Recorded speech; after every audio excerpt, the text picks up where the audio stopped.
Exciting episode today. Welcome to Politics on the Rocks, episode 13. That was Poor Boy, A Long Way From Home by the Black Keys.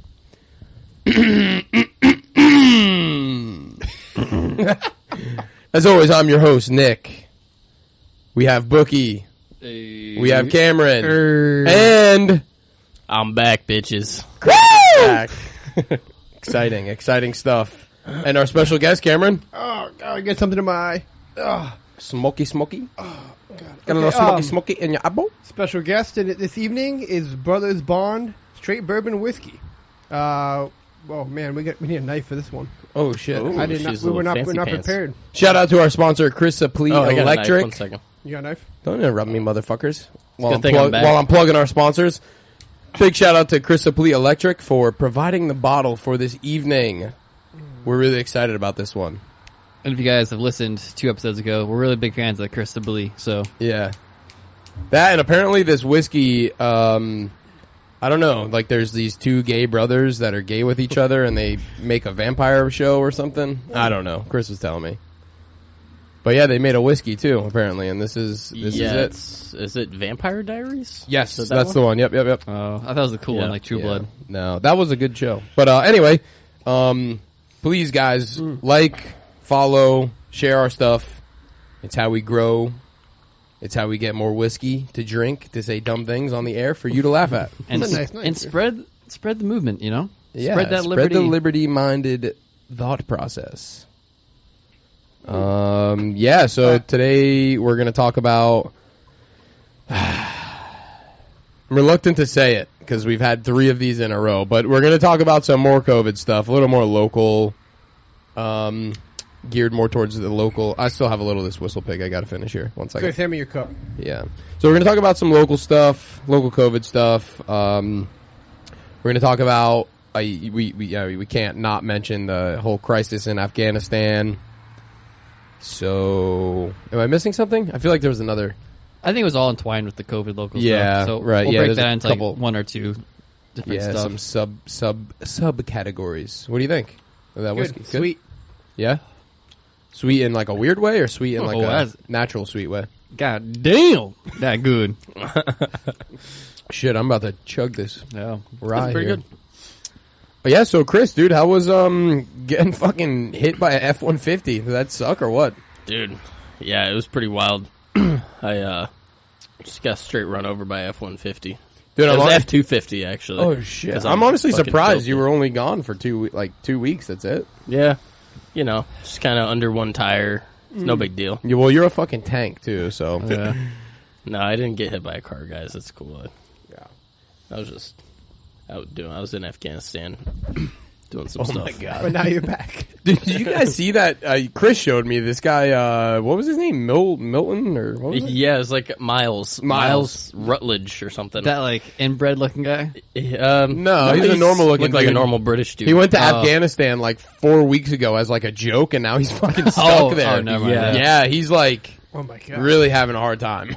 Yeah, there was I like don't this mean to whole laugh. like I'm just laughing because it's like just so fucking there was bizarre. this whole thread like he was posting on like I don't know 4chan or some shit. Yeah. And he was posting like photos, and he was just like He's, chilling like, in Afghanistan, just goofing around. Yeah, he just says. goofing around, soaking up some sun. He said, and it was like, and then 2 days later, he's like, "Oh fuck, the Taliban are coming." Oh, my God. And I guess his flight was supposed to leave on the 19th, so he's still, just kind of holding out. But I think all the flights from Kabul airport are canceled. So, Indefinitely, probably. yeah. So good luck, Ah, Miles. Especially the Terrifying. ones, Start going west. What a fucking idiot. Fuck. Yeah, that's I would not want to be in his situation. Let's just say that. God, Yeah. that sucks. Not a smart vacation destination. Hey, No. you do it for the laughs, all right? Yeah, I remember one of his posts. He was like, "Wow," he's like, "Wow, it's like way more relaxed here than London." Yeah, it's kind of funny. Yeah, he's eating his words on that. Holy cow! Relaxed. Yeah. So, what do you think? You want to jump in? Yeah, we'll jump into the first topic. All right. So, like Nick said, this is going to be a little more local. And they might have a couple things that are more statewide. But this is Indian River County has declared a local state of emergency. And this is from Jason Brown, who was a county administrator. So he kind of declared it. I'm assuming it was probably understood by all the county administrators to be done, but he was the one that on the book says declared it to be done. Yep.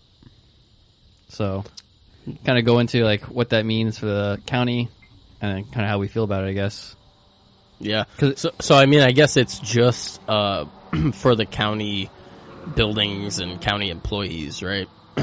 I believe so. It's not like that's all they would have really so it control has over. no effect on any private businesses or anything like that. It's just Not that I saw, yeah. But then, so what's the point then? right? Yeah. It's weird too because again, this is for COVID related. I was looking at it and I mean, there hasn't been a death in Indian River County due to COVID in a little while. Mm-hmm. Right. And at the peak of COVID, it was like an average of 5 deaths. Over what? Like a month, a day, a week? Like a day. Yeah. Like, the average trend was like 5 days, like 5 deaths a day. Right. Which obviously, any death is too many deaths, but relatively speaking, Yeah. it's not really that. Yeah, it's like, what is going on? And then also, it's interesting more that I think, what was it? Martin and St. Lucie County, they didn't institute a state of emergency through their county. And they've actually had like a lot more cases than us. I would assume they have more cases. I would assume they would have a little more deaths, and I would assume they're a little bit more left-leaning. Yeah, exactly. They Did you I say know left lingling? Yeah. left-leaning. Racist, bro. Lang, lang. We don't tolerate that here on Politics on the Rocks. I'll never be on Saturday Just Night kidding. Live. We're all racists. Oh no. Not me. Guys, we're a comedic political podcast. We're entertainment. So everything we say is extremely accurate and not Well, a joke. So It's like it's like contract law, right? Like anything you say under the influence is non-binding. that's why we're always drunk. Yep. Right. So Yeah. there you go. Oh, is that why? I think we're just all alcoholics. It's just a convenient excuse. It's a reason. Yeah. So yeah, I mean, it's just any time a state. What are you guys looking at? No, No, something over there. I lost my train of thought. So, yeah, anytime- and I mean, I feel like anytime a state of emergency is declared, it's like, oh fuck, excuse me, No shit. I don't know what that was. Uh-oh. Uh-oh. I feel like it's rarely ever about the actual emergency, and more so about like freeing up, you know what I mean, like resources and Yeah. like Yeah. Yeah, that's what I'm releasing some of that wondering, red tape. I was like, what does declaring a state of emergency do? Well, what is it? especially like on this level, right? Yeah, like at a county level, like yeah. Yeah. Indian River County is Like I know, like on a statewide level, it like has a lot to do budget. with like, yeah, like, more like the National Guard and things like that. You know, but From what I saw on this, it allowed them to reach out to the state easier, I guess, in a way to get funding from them for relief. I mean, in the article I read too, it was a weird little side thing. Like someone said was like they're able to get hand sanitizer and masks easier. I don't even know if that's still a thing going on. why? Yeah, like what? I don't understand that because Plenty it's of it like at the been store. proven that Yeah. COVID doesn't really live on surfaces. Yeah. Yeah. Like I don't know what this is like still going on about with the whole. well, yeah, with the Sanitize sanitizing everything. Yeah. Yeah, so it's definitely, I think, for me personally, it's a weird thing to do.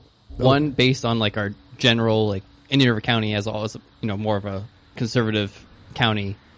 So why are they doing this? Two, thankfully in our county, it's all of Florida right now is seeing an increase, but we're not Brevard or Broward, or we're not Jacksonville area. We're not too crazy, Thank God. right? Oh my God. And Those it's places suck. And it's just one of those things where, like, is this just so they can say if something bad happens, they preemptively did it? I don't know. It's a politician. I looked into Jason Brown a little bit. I dug into him, and he's pretty much a lifetime politician, like on the city and county level. Like he's always been part of the county. Yeah, I After see a his name year, a lot. after a year after he got out of college, he was like a banker for a year, and then he went straight into the county clerk's office. So Classic. Jason Brown is what? What is he? A county administrator. Tyrant? Yeah. he holds many titles in Was it our joke? eyes. But yeah. And then also with the Aren't all government officials though? True. and then another thing with the state of emergency, it has to be renewed every 7 days. So I guess every time they meet, it has to be brought up, I would assume, and they'd have to like say Justify. aye. Yeah. Or do they just like slam the gavel and say we're in a state of emergency? I'll Probably goes to a vote, right? Yeah. I would And then imagine. they all run around like chickens with their heads cut off. Unless you're Damien Gilliams, then you decide the vote. That reminds me of Michael Scott in The Office, where he's like, "I declare bankruptcy." yeah. It's like, Michael, that's not how it works.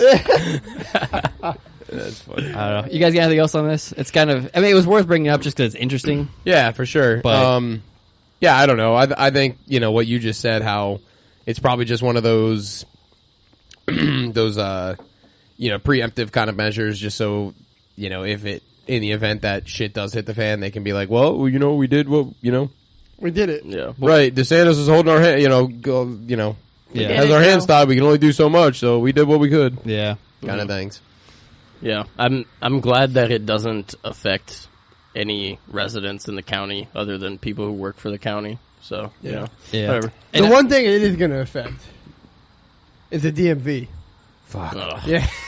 if you think it's difficult now and then it sucks now it's going to suck even more. Yeah. Because you're going I have to say, Florida, out of any state I've ever lived in that I had to deal with the DMV, which was 2 other states, Florida has like the best system. Oh, really? For DMV. Yeah, And it's that's like, not really saying, like, it's saying a lot, but it's also not saying a lot. It's not even close, Florida 'cause, DMV like- still sucks. because you can just walk into the DMV here and you'll get service within like 5 minutes probably. Not unless right now. unless you go like in probably right now they're They're only doing staff. appointment Yeah. because of the COVID But shit. whenever I first moved here, they would have like you'd go to the DMV office just here in Vero, which you know isn't a very big area, And there's 2, And- which is nice. and there's like 10 people working at the Yeah. DMV. Like whenever I'd go in New York, it'd be like in Albany, like like in a- a heavily populated area, and there's 2 people working, and it's like they a hate whole their day lives, event. and they act like you're like the worst person ever Yeah. for being there and ruining their day, and like It's yeah. not a good experience. I like that meme with the one with like Patrick with the long nails and like the big fake eyelash, and it's like you walk into the DMV and they just your mere existence bothers them and they treat you. You know what I mean? It's like so fucking true because That's all Yeah. city employees. So. It is Yeah. man. But here, every time I've gone, they've been actually pretty friendly. So yeah, That's good. Yeah. Another thing to bring up too is I had a discussion with a mutual friend, and because now the county's in a state of emergency, teachers will have to put up shields again in their classrooms, shields. like like the plexiglass Oh yeah, barriers yeah. for their Oh, students my and for God. them. So it's like, That is so fucking is it like around the desks? yeah, I Like would each assume desk it's has a a shield? 3-sided. Everybody's in a bubble. Yeah. Oh my god. So it's another thing. Like I assume if we counted them, figure out like it does add up to be like a nuisance to a lot of people. It's Just not maybe Yeah. us. Yeah, in thankfully. particular. Yeah. we chose the right Yeah, I lifestyles. saw something online. It was like, people, the same people who will tell you that like homeschooled kids are, not getting enough socialization and stuff will tell you it's cool that like, the kids are sent to school and they're made to sit in these little Yeah. plexiglass cubicles with their masks That's on. a good point, right? Man. So that was kind of interesting. Hey Cam, weird times. Weird times. Some interesting times we got going on. All right. So the next topic, That's so weird. I'll kind of let you guys decide which one you want to do out of these two. Anal. That was fast. it could be. We could do both, but so one of them we could talk about. It's not at the same time. Yeah, is we could touch on again the Biden administration going over DeSantis' head and trying to fund counties that are defying the mandate that DeSantis put in for masks in schools. Oh yeah. So we could talk about that, and then if you want to, we could also talk about the task force that DeSantis put up for COVID Yeah. with the antibodies. Yeah, well, I think that funding thing is pretty interesting because it really shows kind of what we were talking about when we brought it up the first time, just how this funding from the higher level gets used as a weapon, Yeah. like a political weapon.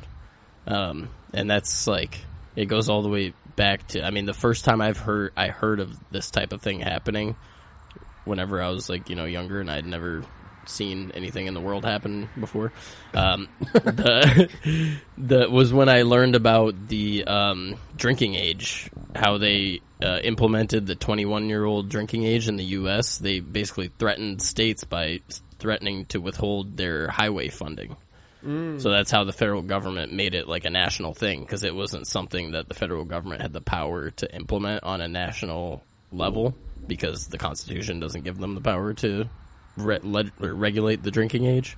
So instead, they said, we want the drinking age to be 21, and if you don't agree, then you're going to lose your highway funding. It's like a way for them to like quasi-control everything, basically. Right. It's like extortion. It's like steal from taxpayers, and then hold it over the state's head. Yeah, which unless they do what you ultimately want them to affects do. the taxpayer. Exactly. Yeah. Ah, I see. They're holding our own money hostage. Yeah. And this is a little more interesting too, because it's if you want to get down to it, it's a triple tiered system where we're talking about the state saying, hey, we run our schools. This is the mandate we have. You have a mask freedom where if you want to wear a mask, you can. If you don't want to wear a mask, you don't have to. And now because the federal government has the Department of Education as well, they're saying, no, we don't agree with the state. We're going to go above their heads, and through COVID funding or COVID relief funding, we're going to pay back what you're missing if he takes away your funding.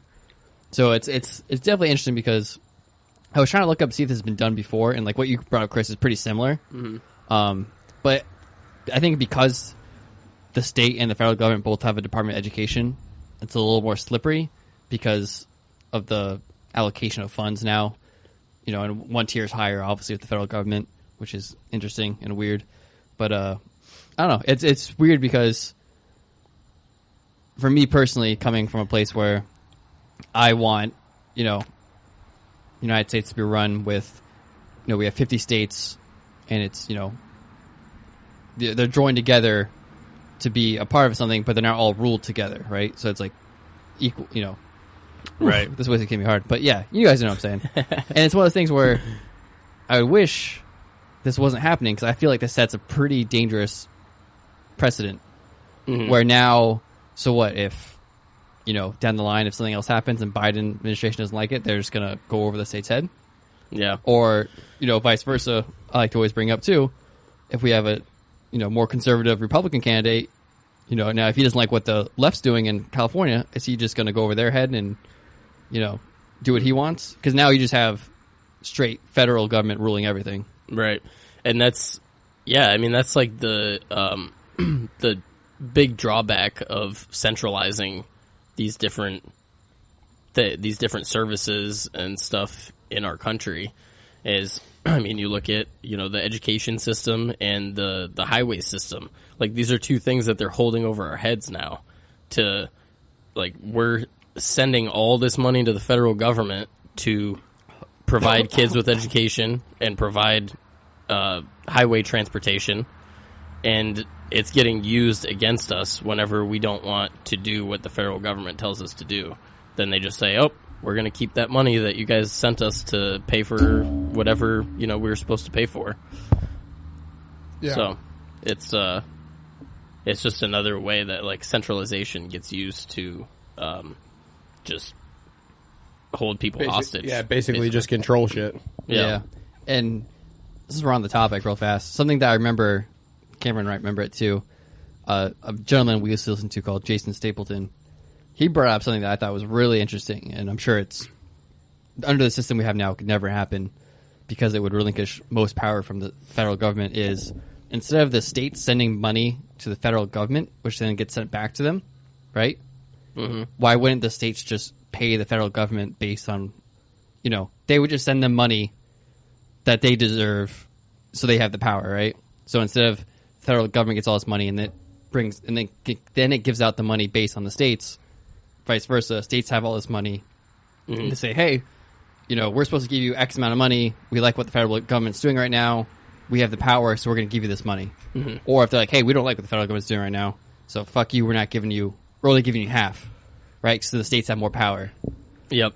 And the other thing about that type of system is that people in rural areas see basically no return on their investment because they're not getting the highways, the bridges, the tunnels, all of the stuff that is being paid for. Like, you go to New York City, there's like trillions of dollars of infrastructure just like right there in like, 20 square miles. Yeah. But you go like, Ohio. 100 miles north, and those people aren't getting any. Well, I guess it's probably Albany. I guess we'll say 100 miles north west, and those people aren't getting any of the benefits of the the tax money that's getting taken from them, because they hardly have any infrastructure compared to the city and stuff. So Yeah, it's a good point. yeah, I mean, I realize there's a higher concentration of population in one of those areas, but it's still, if you break it down, it's a disproportionate benefit Distribution to of- one. yeah. And you're from a percentage wise, you're you're paying in the same amount, right? Right. Yeah, I mean, based on whatever bracket you're in. But yeah. Yeah, so I guess you gotta go to the big city to see the benefits of your. Oh, I'd rather just shoot myself in the face, honestly. Yeah. Agree. Well, that's an interesting idea. Like I've heard of ideas like as far as like paying, like being taxed differently depending on how much you drive. Right, like, because like you're doing a lot less damage to the roads and things like that. So why pay the same amount? Stuff like that. I don't know. There's definitely ideas out there that are not just so like kind of blanket statement. Someone like you said, someone who's living out in rural areas. I mean, I was thinking about the other day driving out west, like towards Okeechobee. I'm like, man, there's like not much out here.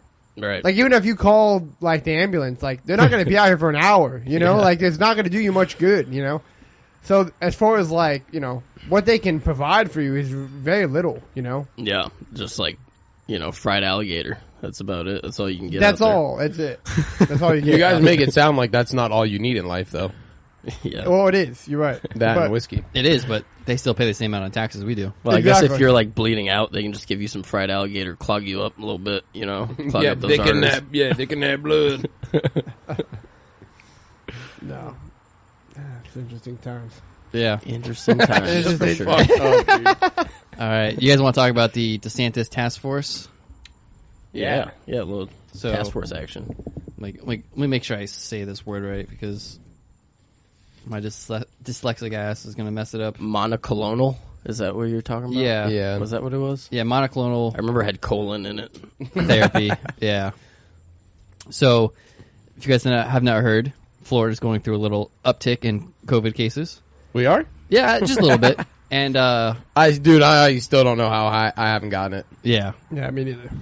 But, I'm so careless with most of my life, but like especially that. Anyway. yeah. I But thought I would get it, but I just got run over by a F-250 instead. That's when you look left and they go right and just fucking run you over. But so with the uptick, which you could make a case that there's other places having a very similar, if not more, uptick than us, but Florida's in the news more than not because DeSantis is a middle finger to the current empire head. So they like to tear him down as much as possible.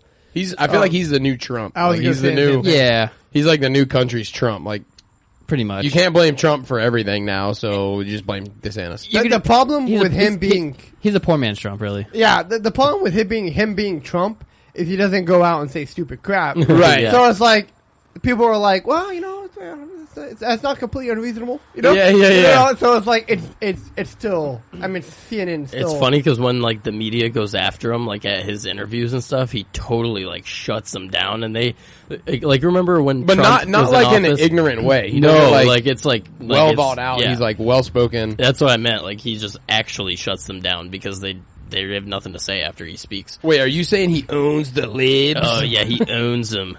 But with Trump, like they would take some of the stuff he would say out of context a lot of times. But like the way he said things was so like just Yeah. kind of Like dumb inflammatory, sounding that yeah. it was easy to just like take his comments out of context. But with DeSantis, I've like a couple of times they've tried to take what he said out of context, and Yeah. it just doesn't even work because he's It so doesn't. like It just sounds so silly. yeah. Yeah, it really does. Yeah, Trump would read the spark notes on topics, and then just like yeah. he's Adderalled out on stage, just like yelling things. But DeSantis is actual politician. Hey, how much coke you think Donald Trump actually does, though. I don't know, A dude. ton. The guy is not Biden in that sense. I don't think he does I a mean, lot. No. he was going. That He guy was going. Didn't he do like 4 states in one day? Like when they were Yeah. doing. God, it's insane. He's got to be doing like mountains of cocaine. He's probably not on I don't cocaine. know. He's probably like on the lab level cocaine. Yeah, I think it's like some. So It's like serious Adderall, shit. Yeah, high like- dose Adderall. Yeah, high. He's taking high like octane 500 Adderall. milligrams a day. Like just meth. Yeah, And then he's like, what? Eating like McDonald's. Yeah, Yeah. Big Macs and fucking. just fucking. You take a sample of his blood and it's just Big Mac sauce. It's just Dude, it's interesting actually. Big With- Mac with sauce and blood, Dr. Pepper. Like if you eat like garbage and you get like they take your blood, like your white blood cells, like your plasma, is all like blurry and disgusting. Really? So that could be true. Oh, are you talking about the thing from that one documentary that made your dad go vegan? No, Sports, that's actually whatever. that's actually true. Yeah. Yeah, I know because I've done it. They're like, I was given blood. Oh, because I'm O negative, so no. Oh, this okay. fucking Not to guy! Look brag, at him you know. shrugging his shoulders. No, like some but cool you know, guy. I like to give blood often or whatever. And Oh, wait, Yeah. I'm sorry, just for our listeners. Did you say you like to give blowjobs often? no, that's not what I said. Oh. Okay. Anyway, so but like, and I give white blood cells, with plasma or whatever. Yeah. And you can actually see it come out. And though the lady asked me one time, she's like, what'd you eat for breakfast? And I'm like, bacon. I'm like, whatever. And she's Yeah. like, yeah, I could tell. I can you tell. fucking Yeah, dirty boy. it's all like blurry. and You stuff. greasy boy. Interesting, but She's like, I guess we'll pump this in. I'm someone, not. no I'm not big deal. suggesting. I'm not suggesting you become a vegan because of We'll that, mix but- it. We'll mix it with some healthier plasma. Yeah. She's like, oh, it goes away. I'm We'll like, give this O negative to the guy with diabetes. diabetes. But back to DeSantis. So, with the uptick, This is good whiskey, by the way. Thank you, Chris. no, yeah, This is good, man. Brother and Yeah. Bond. Thank you. Going down easy, smooth. Yeah, it's good. With him being in the limelight of he's killing everybody and Florida's gonna burn in hell forever because of him, it seems like one of his new ways to combat that is he's putting out task force, which are just clinical stations he's popping up in RV World in Orlando that have the therapy that Chris stated. That's actually what Trump used when he got COVID last year. And beat it in like 2 fucking days. Yeah, so it's actually very The cocktail. it's very helpful. It based on what I read, once you feel symptoms within a day or two, if you get it in within a day or two of feeling symptoms, you kick it within like 50% of the time. Symptoms aren't as bad, so it definitely works. Nice. So this is something DeSantis is doing. I think there's one in Jacksonville. He's going to pop up a little more in Jacksonville. There's one in Orlando, and they're trying to put more up throughout Florida to kind of combat. Obviously, they don't want the hospitals to be overrun, which they haven't been so far.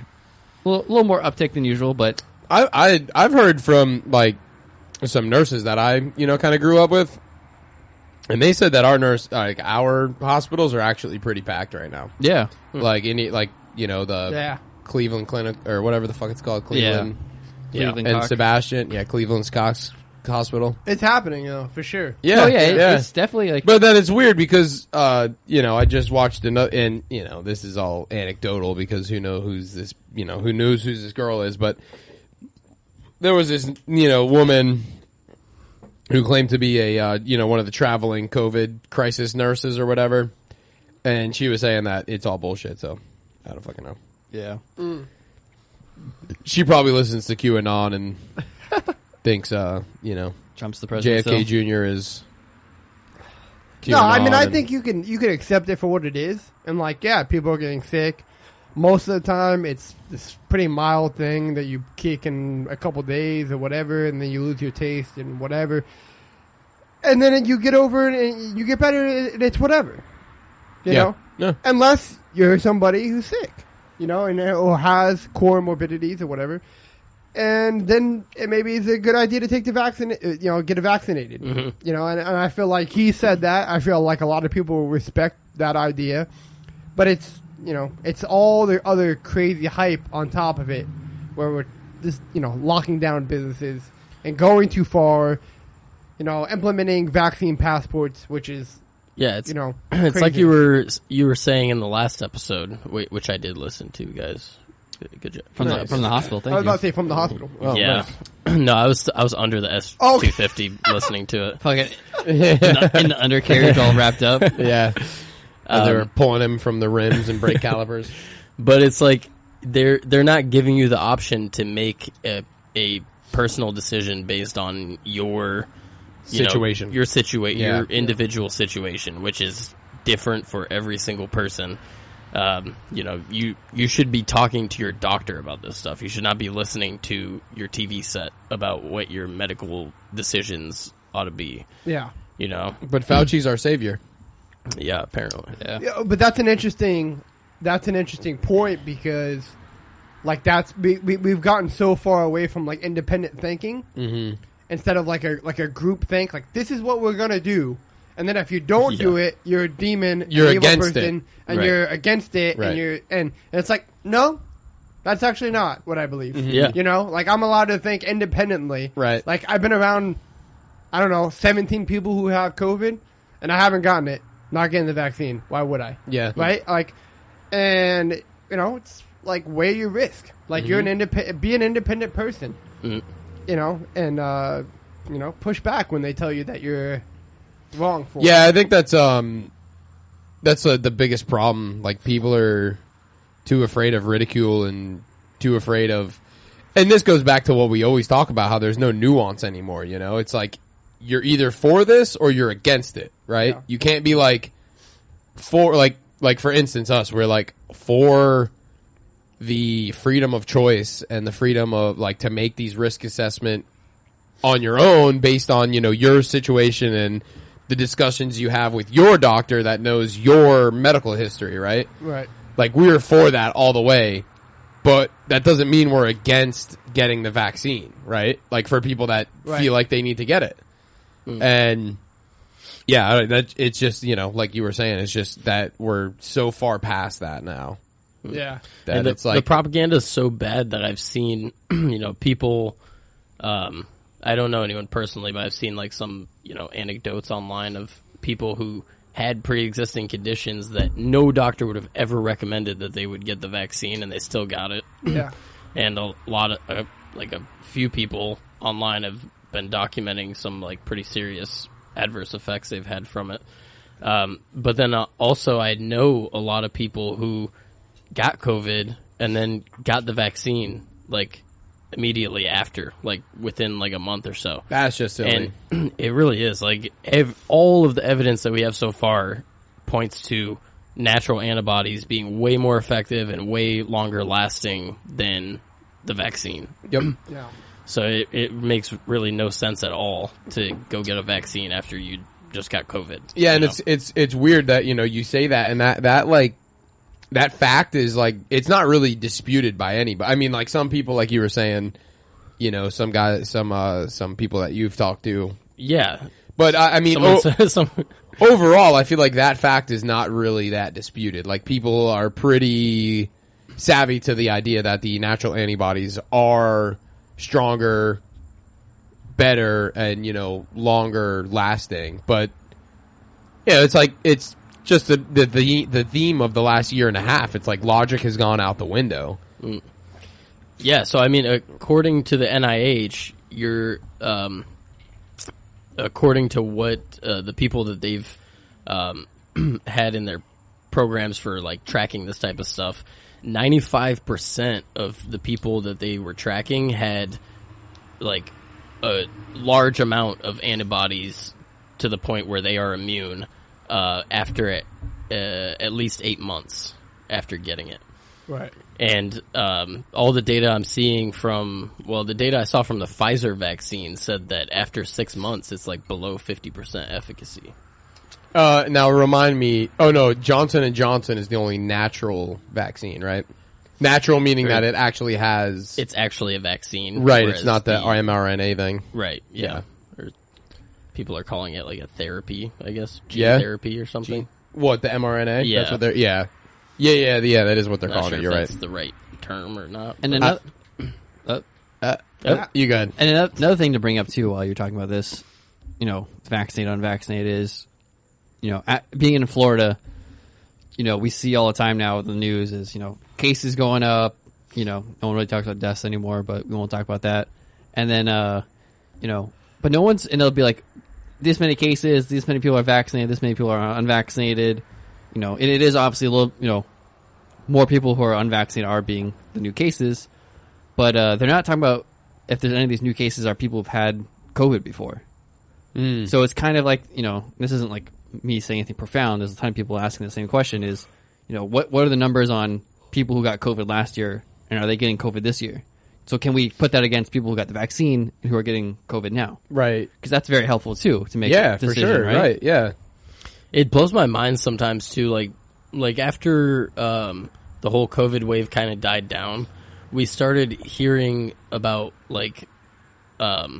states and stuff, like they were just like stopping the collection of certain types of data. Like they were just like, oh, we're not tracking deaths anymore. Or we're not tracking, like, it's like, what is going, like, what do we pay you guys for? Yeah, and Florida did that. Yeah. I mean, I think, why are you guys not tracking data? That's how we fucking make decisions. Like, Yeah. why are you just, Yeah, And I now think, we have a 6-month gap where we don't have certain data. and I think that goes back to the whole, Bookie, you were just saying Florida did that. I think that just goes back to the whole, like, Desantis just kind of flexing. You know what I mean? Like, and I'm just making an assumption that it was, Desantis had a role in making that decision, but it just goes back to that whole thing where Republicans are just reactive. It's like, oh, you want us to do this? Well, we're not going to do it now.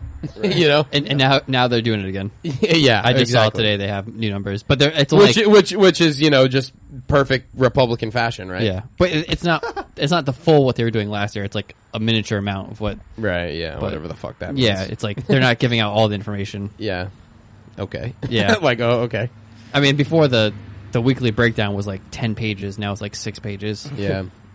Yeah, like the data gathering should be consistent. There should be a or else it's specific, not usable. Yeah, exactly. Yeah, it's not usable. You right. can't compare it to 6 months before if you're not collecting the same type of data. Yeah, if you keep changing the metric at which you record data, how can you compare it fairly to different data sets? Well, Nick, you just find the one that makes your point. Right. Whatever supports your hypothesis. Yeah.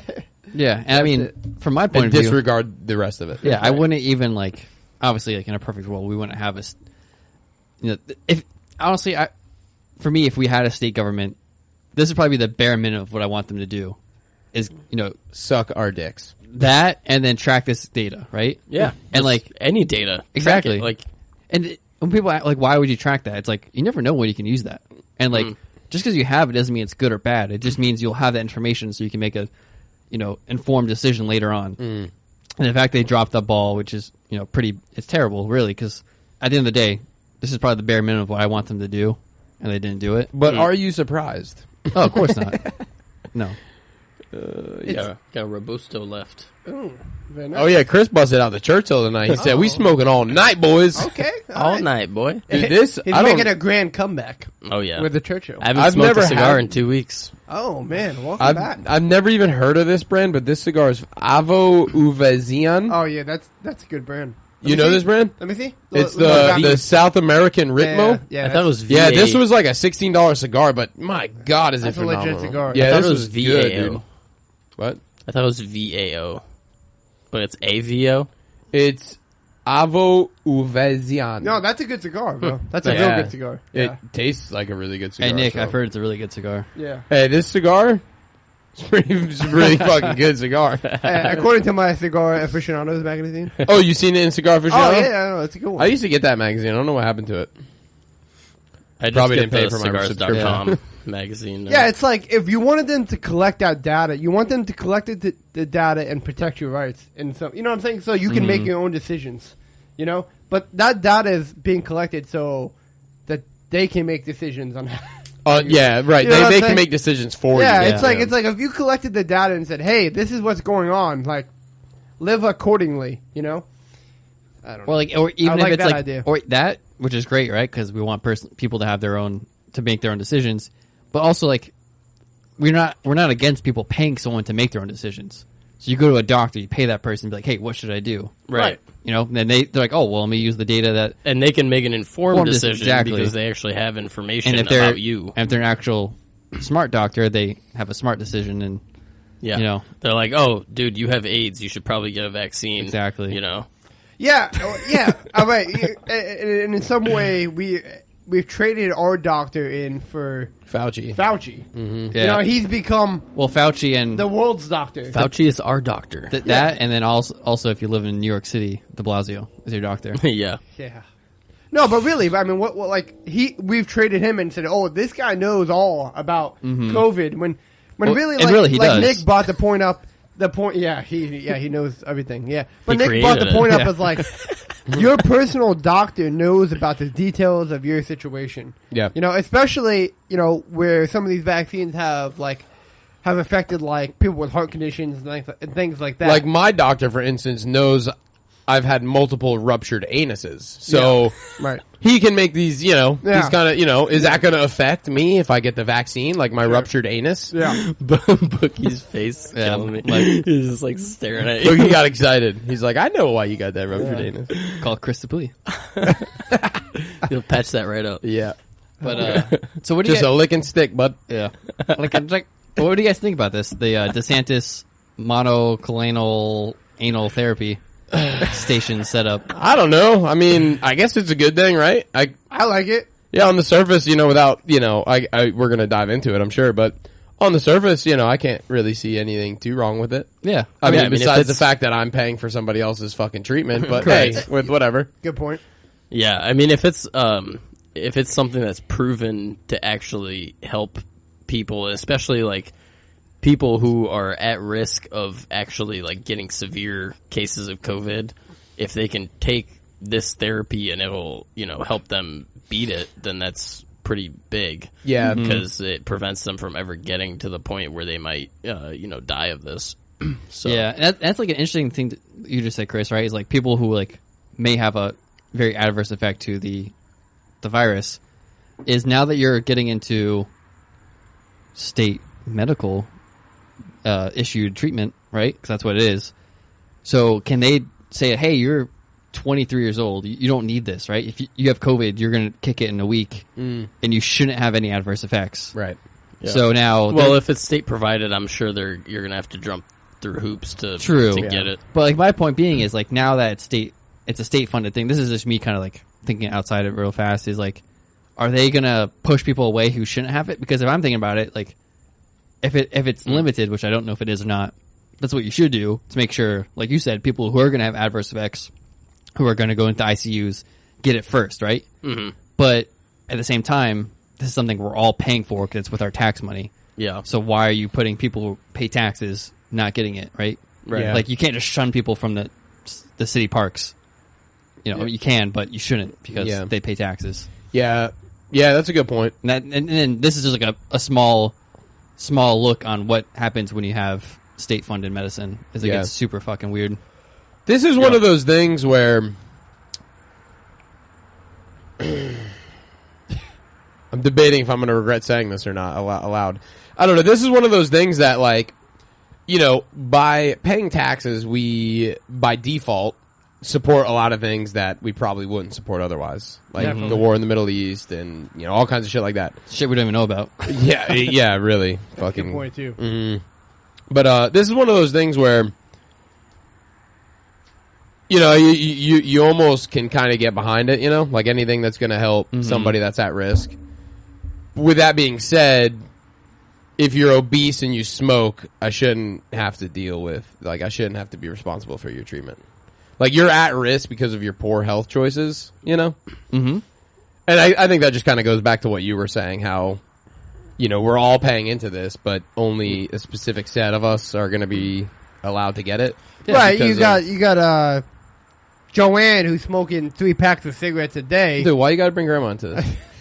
I wasn't thinking about grandma when I said that. But you know what I'm saying? Like, No, yeah, exactly. She's smoking 3 packs of cigarettes a that's day, kind of in a comical way. That's kind of the point I was trying to yeah, make. You and know she's what I mean? 50, so she gets COVID and goes and gets it. But if I'm 25 and I'm not then there's definitely an issue there. It's kind of funny because this train of thought that we kind of have, just being like Right all the time. yeah, just being like individualists in general. We kind of see it as like, why should I have to pay into a system that I'm not going to use as much as someone who doesn't take care of themselves, and that's their own fault, you know? Yeah. So we kind of see it that way, but then I've been kind of seeing that train of thought leak into the other side who say that we should have, you know, single payer health care. Because these people are now saying that people who don't get vaccinated shouldn't get treatment from the hospital because it's their own fault. Right? Yeah. And so I've been seeing that a lot. And I'm That's like, interesting. I'm like, that's really interesting because you actually support this system and you think that it should be like an apartheid system. Well, what's crazy- People who don't do what you want them to do shouldn't get treatment. Right. And it's like, it's scary that like the people who support that system actually want this type of distinction where if you don't do what they think you should do, you shouldn't get any treatment. Yeah. And it's like, it just pushes me even more into that direction of no, I don't want single payer health care because this is what happens is people get, Malicious intent, right? yeah, well, people like butt heads. Like it shouldn't, healthcare shouldn't be a thing where we're like fighting over it. Like it should be a personal thing, Yeah. you know? Right. I mean, I don't know. I get like the, you know, the rare instances where you have people who can't, I guess it's not that rare, but like people who can't afford to get the treatment that they need. You know, that's obviously terrible, but like, also, I don't want the general population deciding whether or not I should even get treatment. You know, Yeah, right. And they're calling for me to not get treatment because I didn't do what they wanted me to do. Mm-hmm. Dang. It's wild. That's interesting. Yeah, I mean, Yeah, I mean, they're like, I It's got agree with everyone them. speechless. I Yeah, agree it's with got them. everyone speechless a little bit. I like agree with them. I'm like, yeah, Yeah. you know, people shouldn't get treatment out of like just because Yeah. they should get treatment. it's like that meme that went around last week that was like, you know, people who aren't vaccinated shouldn't be part of society. They shouldn't pay taxes. They shouldn't. Yeah, I was like, Yeah. okay, that's fine with me. Yeah, that's like the comical version of what you're saying. Yeah. Yeah. Yeah, that guy had a good point. That was funny. He did it. He had a great Yeah. point. Yeah. I accept your terms. Can't use public schools. Oh, okay, no problem there. Yep. Yeah, so I definitely think Desantis is doing this. One, because I think he's probably a decent human being, I would say, and he's trying to help people. Also, at the same time, if he does this, it should lower the rate of people going into the hospitals, which looks better for him, and it gets, you know, the mainstream media off his back. Mm-hmm. But it's, you know, and another aspect is very cool to see someone doing something besides saying wear a mask, get the vaccine. Yeah, right. I don't think I've really seen anything else in the news about other Yeah, I mean, governors I think or states doing something similar. we all listen to Tim Dillon's podcast. Shout Yeah. out. Yeah, he. But again, I think that, you know, he's got money, so I'm pretty sure that was something. He even stated he had to pay for it. Right. So, you know, the fact that DeSantis, despite what the media wants to say about him or wants to believe about him, like, it seems like he's doing more of the right stuff for actually, you know, making a difference than a lot of these other states. Well, I mean, yeah, we like the fact. I mean, I think most people are going to like the fact that he's being proactive. yeah. You know what I'm saying? Like you said, instead of just being like, "Oh, let's Yeah. do this and that," and then Yeah. nothing's changed. Just do the shit that didn't work for the past Yeah. year and a half. yeah, Just and then keep if you doing don't, it. and then if you don't do it, you're a demon. yeah. And if you don't get a vaccine, you can't go to a gym or a restaurant or. Do anything that's going to help your health.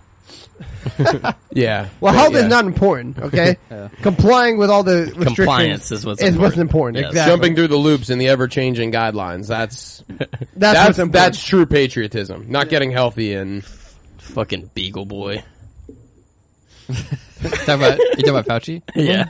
Big old that's what I boy. thought. But I was trying to like. Did we ever find out that beagles were being anally sodomized? That, Yeah. that killed me when I was listening to that part of the podcast last week earlier.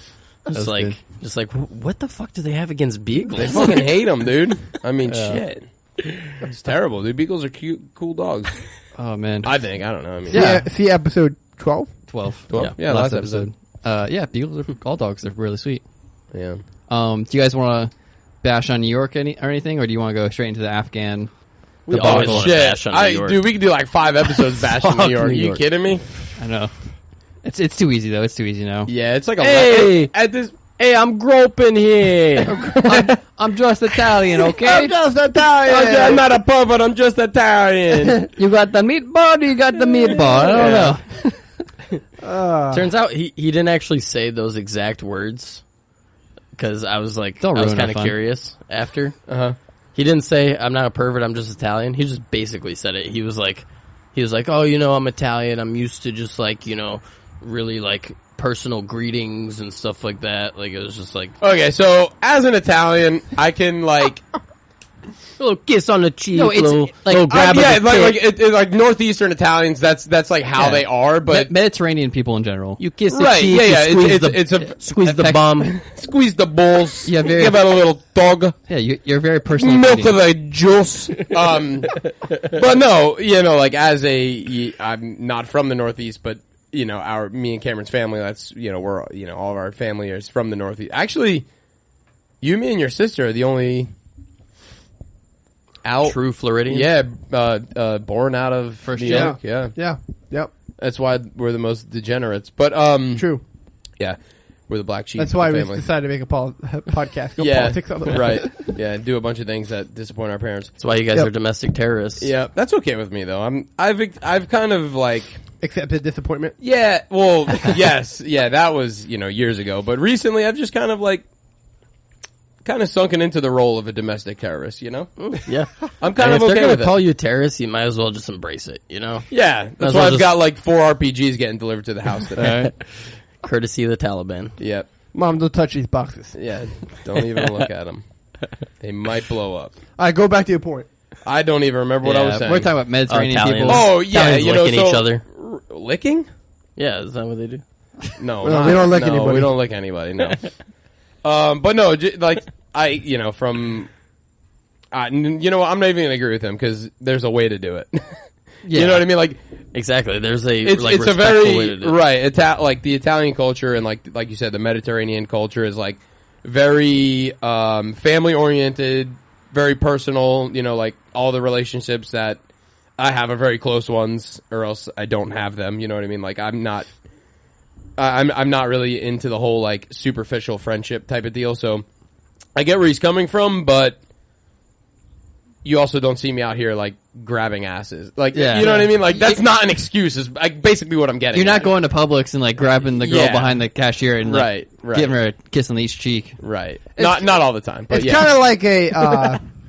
It's kind of like a really easy, like kind of cop out almost. cop like, out. Yeah. Kind of just like, yeah, we're Italian. Yeah. We talk with our hands, and also we occasionally grab people's asses. Yeah. It's like, no, no, we don't do that. We don't do that. No, Yeah. we don't do that. We talk with our hands, yes, but no, never grabbed an unwilling ass. Do we like a hug? Yeah, sure, but Yeah. and not to mention like with that whole situation, it's like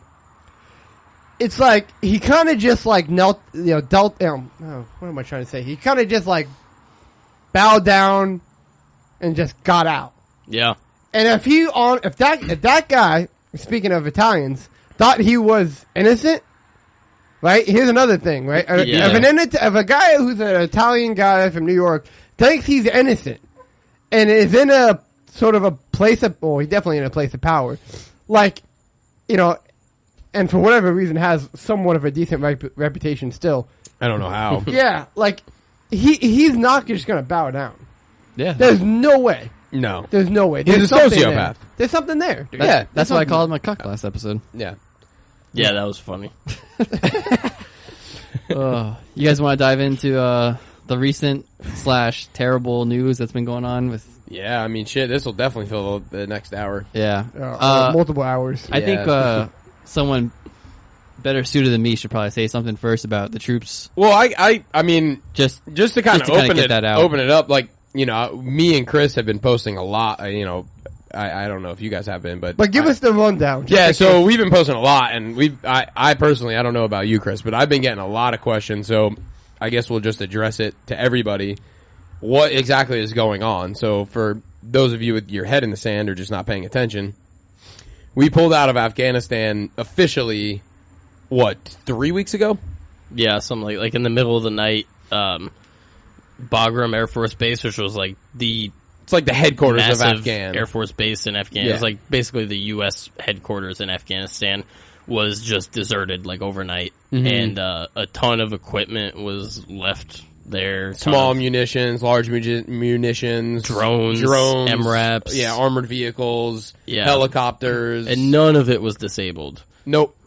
So Yeah, so basically we just left all this shit for the Taliban. Intentionally left it right. That's what I'm thinking.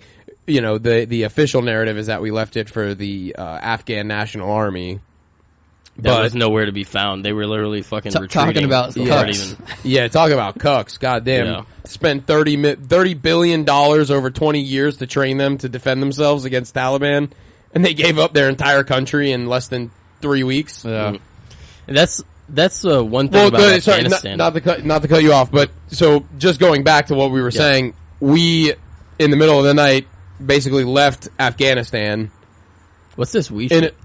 I know. Sorry, I I know. No, you're right though. You're right, because I wasn't there. I didn't fucking pull anybody out of there. But so America left Afghanistan, and you know, when you occupy a country for that long, first off, we should have never been there. I think we can all agree on that.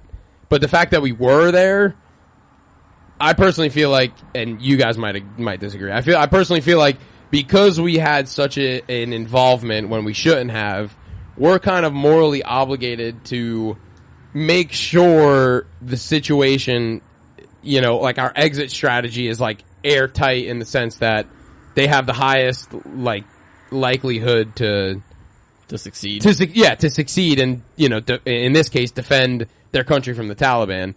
And, you know, obviously we can only do so much. If they're not willing to fight, then, you know, but it's a little of both of that, I think, because we definitely train, like, I don't know the level of training that we train the Afghan army, but $30 billion, 20 years, like, they had to have learned something. Like, they didn't put up any resistance at all. It was like, literally like, oh fuck, there's the Taliban, let's get the fuck out of here. And they dipped. Yeah. They had the fucking president on like the first helicopter out of there, and they basically just let the Taliban come through and take city by city until they captured Kabul, and then so yeah, basically we pulled out and the Taliban pulled up. Yeah. And Yeah. I kind of want to... Too long didn't read, that's the, you know, Yeah, the gist of TLDR. what happened. Yeah. And before we go into, because I think we're going to be pretty harsh on a lot of things, you know, this has no reflection on anybody who served over there, because I don't even know how to put into words, but like people who served did nothing wrong. Yeah. Yeah, I They- think no, that's good that you brought that up, because this is fully on the people who sit behind their desks in Congress and, you know, the federal government who sent you over there. and sent children to go and die, basically. Yeah. And, Right. you know, this is something that... for their self-benefit. Correct. And... No, you I know, mean, I don't know how you could sit there on 9/11 as an 18-year-old American and not want to go over there. Yeah, correct. You know, that is absolutely, totally understandable that people would want to join up as soon as they saw that on TV. And, you know, there's no, I don't know what I'm trying to say, but there's no like. Well, no, you know, especially hard- when you're being lied to by like Well, yeah, people that's you the thing. respect, like George W. Bush. Like he was a decorated, like a lot of people don't know this. He was like a decorated Air Force like fighter pilot. Like a lot of people think that guy's a Right. retard, but he's actually Right. he's actually pretty fucking. Whether it's an act that he's an idiot, it's just so the Cheneys can pull the strings from behind the scenes. He's a fucking intelligent guy, Yeah, despite what you might think. he paints. He paints good. So does Hunter Biden. So did Hitler. No, yeah. And my what God. I'm just trying to say is, like, if you take anything out of this is not personal to anybody who served over there. No, we have the highest respect for that. It's If anything, we're advocating for the unnecessary sacrifice that you guys made over there. correct. And you The did, sacrifice you didn't have to make. you did everything you could to try to make that place a better situation, and it's fucked up that the people who controlled you and who gave you orders were shit. Yeah. And it's the people who, you know, perpetrated this war, they just assumed that the Afghans wanted democracy. Right. And it's like, who told you that? I mean, they don't even see themselves as a country. The country of Afghanistan is like a bunch of regions them, that are controlled by like tribes. Right. To them, they don't see themselves as a nation. They see themselves as like a collection of tribes, if anything, but not even. Like, they still see themselves as part of whatever tribe or whatever group that they're from, whatever small group in Afghanistan that they're from. Right. They're not like, it's not like America where someone from Oregon and someone from Florida can like bond about the fact that we're American. Right. In Afghanistan, that's not how they think. They think of themselves as separate groups. And the only reason that they're combined in this Afghan nation is because of like Western influence. They've never seen themselves as a nation. And so for Westerners to come in and just say, you're a country, defend it. It's, to them, it's like totally alien thinking. Yeah, and that's such a good point. This goes back to the whole empire mindset that we have, you know? Yeah. But just that idea, like coming into a country and saying, "Hey, you should," and we'll start thinking the way that we have thought the entire time. Mm-hmm. You know what I'm saying? Like we're pushing our values and our belief system and our sense of democracy and everything on them, and say, "Hey, like start believing this way." When they never believe that way. Right. And this is, I mean, that region is, you know, that you read about that shit in the Bible. Like, that is an ancient civilization. You know, you know, I know I'm kind of speaking, generalizing a little bit, but, right. You know, that's a region that has kind of done the same type of thing for thousands of years. Right. So, yeah, like you're saying, just for us to show up and be like, hey, you know, I know we're only 250 years old, but, like, this is the gold standard of how a country should be run. And meanwhile, like you were saying, Chris, they didn't even, you know, to them, it's like, what do you mean country? Like, right, yeah, they're like, yeah, country? we're a fucking tribe in, like, you know, the southwestern region of Afghanistan. We're nowhere near Kabul, but right. You want us to align with the values that you're pushing in, yeah. So, I mean, just to start, and I think that was an awesome point what you made, just to start this whole groundwork of this conversation, because I imagine it's going to go in so many different ways. But, like, we're trying to implement something that they have no concept of. Mm-hmm. Like, no background information of. And we were willfully unprepared to do it. And had absolutely no effect. No in plan doing it either. in 20 years. You know what I'm saying? Like, Yeah. I mean, we took on a task that was obviously never going to work. And maybe too big of a task, and maybe a stupid. I think I definitely agree. We would all agree that was a stupid task in the beginning. Yeah. Fool's errand. Yeah, and we did it, a good and book. we failed, and now this is what we have, Yeah. and really nothing to show for it. Yeah.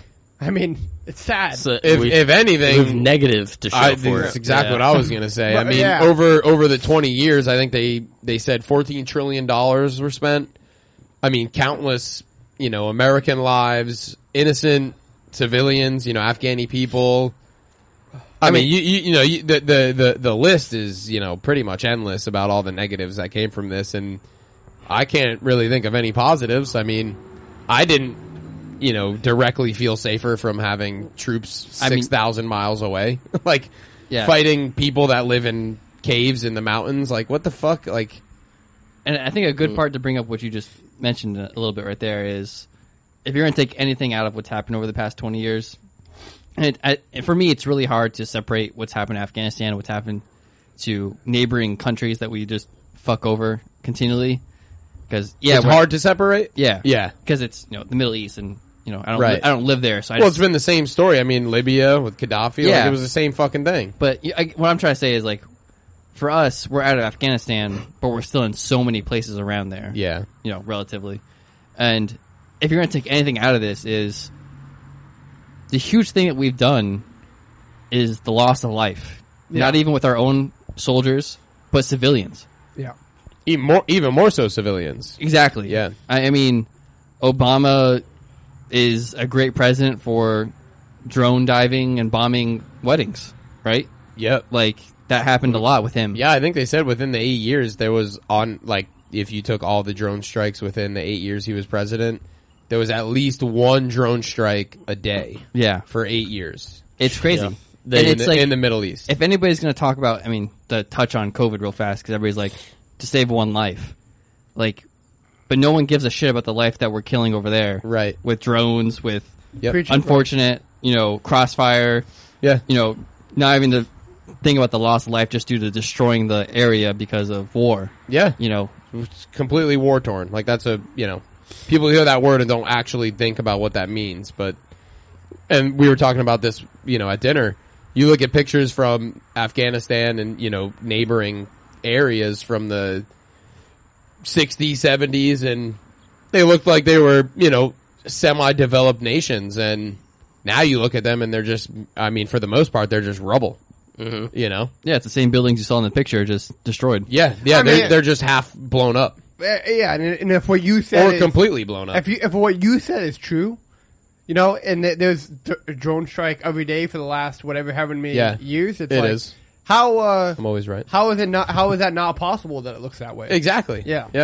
Well, the drone, one of the sorry, go ahead. No, you go ahead. So the drone wars that happened in Pakistan, which was when the Taliban at one point the U.S. took such good control of Afghanistan that the Taliban moved into Pakistan and Pakistan sheltered them. And what happened was Obama initiated the drone war in Pakistan, and their goal was to just indiscriminately bomb Taliban targets. But what ended up happening was what you mentioned was they would be like, oh, there's 4 Taliban guys at this wedding, and then they would just blow up an entire fucking wedding to justify killing funeral service. You're right. And so that was happening, but then at the same time, people get bored day to day. They're like, we gotta find some Taliban. They're looking for Taliban. They can't find any. They see some guy who's exercising too much, and you know what? That guy seems kind of Taliban-ish. Fighting age male. Fighting age male, doing a lot of running recently. Yeah. What are you getting in shape for? Yeah, yeah, buddy. What are you getting in shape for? You trying to fucking fight some... Boom! Dead. Yeah. And that's true. That's the worst part. That's not a joke. That's true. It is, I know. We make a joke about it, but that's a very real reality. By WikiLeaks that prove this, that during the drone war, the CIA did not...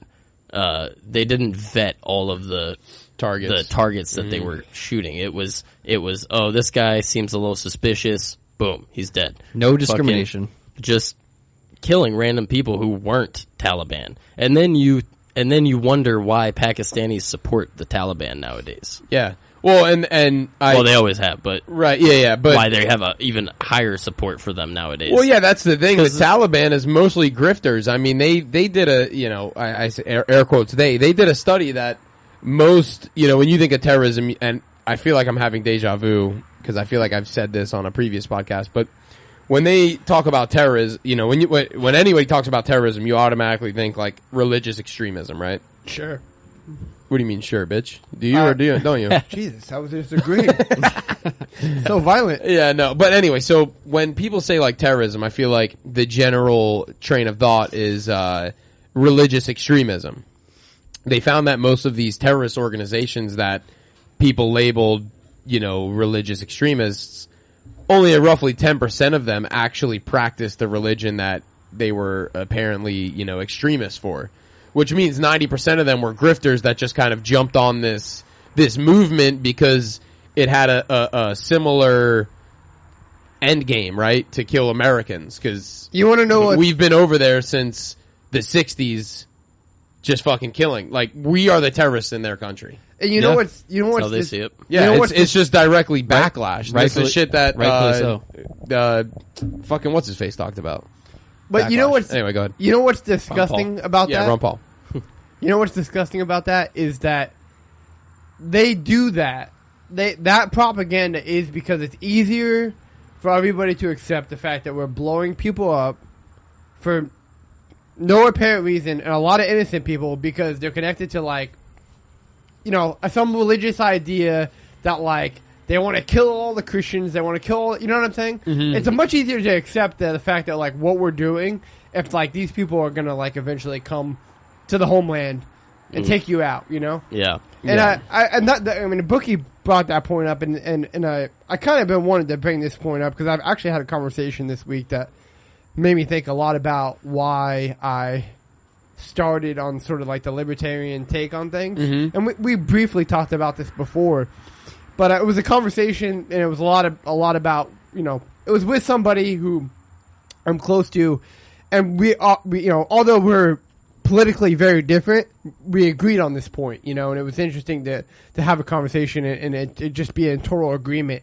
on the fact that, like, getting out of Afghanistan and the Middle East and what's happening there and being in total agreement that, like, look, I in my lifetime, like, most of my life, we've been in war. Yeah. And in some of you guys, even more so, you know, because you're just a bit younger, but, and you know, I don't even know where I was going with that, but I mean, we've been in that lifestyle of like turning on the news and seeing, like, you know, blowing up this, blowing up that, people dying, and just to go back to my to Bookie's point that, you know, made me start this whole rant was, like, we're just killing innocent people and pretending like they don't matter. Mm-hmm. You know, like, their lives don't matter, and we can attach them to some sort of religious, devil worshipping, kill Americans, kill Christians group of people. But, like, there's so many people who are dying that I don't attach that at all. Well, the reality is, and this is just going to kind of directly support what you're saying, the reality is maybe that is what it started out to be. You know, the Taliban, you know, air quotes, apparently attacked us, and that's what we, so, you know, we... So it was Al-Qaeda. Well, yeah. Bin Ladenites, whatever. Which they have nothing to do with the Taliban. This is the funny part. Yeah. Like, they're like rivals. which kind of even, right, which kind of even, you know, even more so supports what, you know, the idea that most terrorists and religious extremists are just grifters. They're pissed that we've been in their country blowing up their families for the last 20 years. Yeah, so in some way... That they're going to join any fucking organization or any group that, regardless if they believe in the religion or not, they're like, oh, fuck, they want to kill Americans? Yeah. Well, they've been blowing us up for fucking 20 years. They killed my nephew. They killed my nephew, my father, like, whatever it is. Right. It's pretty easy from their standpoint to attach themselves to that type of organization. We've made it so easy for them to do that. So easy. Because... I mean, for our listeners, just imagine a world in which somebody from across the world, imagine your state, your town, whatever, somebody from across the world comes over, bombs and kills people in your town, right? Yeah, people you love. Right, and then people come in and say, hey, look, we're against those guys, we want to kill them. Blah, blah, blah. And also we maybe have this religious affiliation. Maybe not. It doesn't really matter. Just you want to carry an AK-47? I mean, okay, yeah, I'm down. I'd join. Just based on the premise of carrying an AK-47, you sign me up for that. Yeah, but I mean, it's a very simple sell, you know? Yeah. Especially when you're angry and... From the pictures I've seen, though, the Taliban mostly carry M4s. Oh, shit. Yeah. Literally, most of them had M4s. That means very little to me. But that means they have all of our armament. They have American weapons. Yeah. AK-47s are old, you know, Soviet rifles. Oh. But now they have all American shit because we just left them fucking, you know, storage facilities full of it. It was like some of the guys in the president's office. There was like the famous photo that was taken with a bunch of Taliban leaders in the president of Afghanistan's office in Kabul. And, dude, some of the guys in the background had the sickest setups. I was so jealous. I know, dude. I'm like, shit, I'm over here in America. I had to drop like $4,000 on my AR, and these guys got them for free, bro? These guys got those clone correct M4s, bro. Like, clone correct. They got correct. They don't, those aren't clones. Yeah. Legit marketing. Yeah, no, exactly. Dude, they're like... Booking camera looking at us like, what the full auto, fuck are they talking about? I mean, literally, it would cost you $35,000 for that rifle in the U.S. Yep. wow. Yeah. Because it's full auto. Yeah. You'd have to buy like a transferable version. Yeah, something built before 80? No, 76? 76. No, you're thinking of... Yeah, no, it was like 80 86. something. Yeah, 86. Yeah. Machine gun man. Yeah. But I mean, do you agree though? I mean, like, we've talked about this before, like, this is sort of the thing that all kind of triggered, like are looking out and saying, okay, like what we have to think differently about like war and about life and about independence and about, you know? I don't know if I know most kind of liberty-minded people. I know that's where they, most of them kind of started was Sure. the anti-war thing. Until I until I made an Instagram, I was like a fucking neocon, like just a stupid idiot, retarded neocon. Well, I think it's easy to be. Well, yeah. And then, man, I can't even really remember what triggered it for me, but most of it was just the whole idea of like self-governance. Like you kind of are responsible for yourself and your actions, and no one should have a say in what you do. You know what I mean? That kind of thing. But I mean, the whole anti-war thing came quickly after, and that was like what really, I think, made me sink my teeth into the whole, liberty-minded thing. Because, before, as a neocon, like, neocons love war, right? Yeah. The whole idea of, like, the badass soldiers over there just fucking shit up, like, you don't have to think about what they're doing as a neocon. Mm-hmm. You just know, like, fuck yeah, America's over there doing work. Yeah. Yeah, But, I remember, like, like, I completely ignoring the idea that they're, like, doing work, air quotes, is bombing the fuck out of innocent people. I still like love the breakdown videos where like the dudes are just busting down doors, just throwing flashbangs, like fucking people up. Right. And you just see like a dude like cowering in the corner, like he doesn't even have a weapon, and they just fucking light him up, and you're just like, fuck yeah, America, let's go! Yeah, and then you actually think about it, you're like, And it's got like damn. some fucking heavy metal music in the background. You're like, man, this is badass. And then you're just like, oh wait, They was just that murdered that guy. Was that Yeah. guy really a terrorist? I don't fucking know. Yeah. Or was he just a guy in a robe with a fucking turban on his head? I don't, And they didn't know either. Exactly. But I mean, He's in the wrong neighborhood. yeah, and it's something to talk to you about too. Is with all this that went on, and unfortunately, if you're thinking we're out of Afghanistan, we're still in many other places over there nearby, and if you want to put your Q hat on, we'll probably be back somewhere in Afghanistan within the next couple of years, for sure. easily. Definitely. Tonight's episode was brought to you by Chrysople Electric. Chrysople is a longtime listener and a big-time supporter of the show. He's a liberty-minded guy, and he just does a lot for the show, and we like to shout him out when we can. Yeah, so Chris and I have actually known each other for a while, and if nothing at all, I can tell you that this guy is hung like a fucking horse.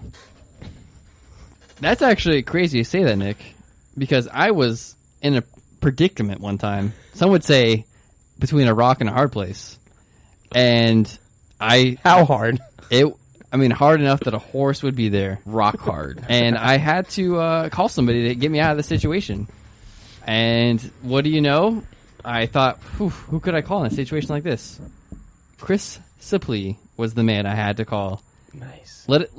Let's not say, but he was there within a second or two. And my situation, which I will not say, could have been manslaughter, could not have been. He helped me out with it. And he's a great guy for doing that. So, I just have to say, because of that, I could see he's hung like a horse. yeah. I had a similar situation. Based on the last ad, many of you may know that I'm into some questionable sexual things I know from firsthand, yes. for firsthand. I'll just go ahead and say it. I like to strap 220-volt alligator clamps to my nipples and electrocute myself until I ejaculate. I didn't have electricity one day, and Chris delivered. I don't know what else to say. See, you can't put a price on that sort of service, See, I had this situation where I was on the corner of 58th and 60th, and 60. And, I was just, doing my signs, and next thing I know, I was under a Ford F-250. And Chris, the F-250, it just, whenever it got on top of me, it just, the battery cut out. Couldn't start it. It was fucking done. So Chris, the police showed up, fucking 5 seconds with a battery, because he's the electric guy, he's got batteries on fucking deck. and he just strapped that thing up, and you know, after I gave him the go ahead, he took that F-250 right off of me because I was kind of enjoying it for a little bit. So I was like, wait, just leave it on me for a sec. A little erect. And then he was like, all right, and then he kind of revved it for a second. I was like, woo, damn. And then he just pulled that thing right off me. What a guy. Kim, you have any experience with Chris Lee? Yeah, I met Chris.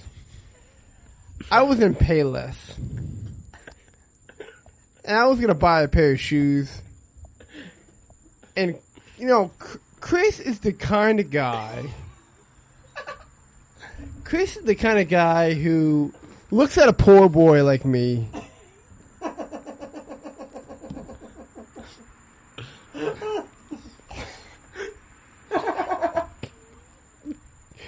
Chris is the kind of guy. He looks over at me and he sees that I'm just wearing socks. That I had a long day. And that I got dealt a shit hand. And he looks at his wallet. There's not much in there. And he looks back at me and he says, you know what? There's not much in here, but it's worth it. It's worth it that I have shoes.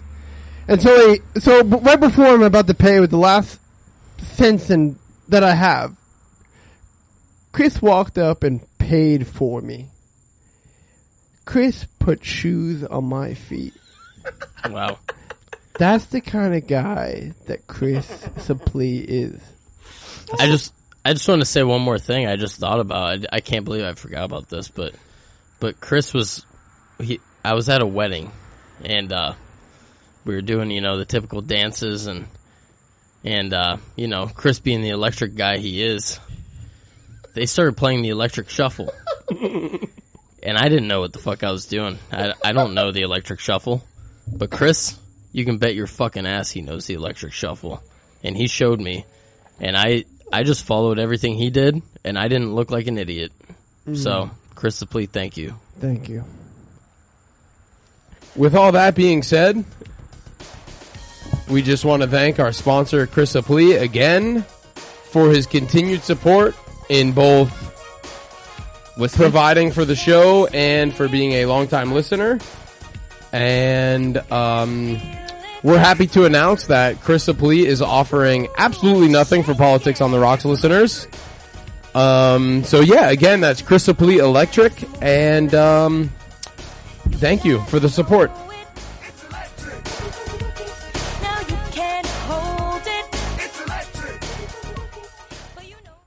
Yeah, so I just kind of want to also kind of bring up just in general, you know, we talk about a lot of what, you know, the state's done to them.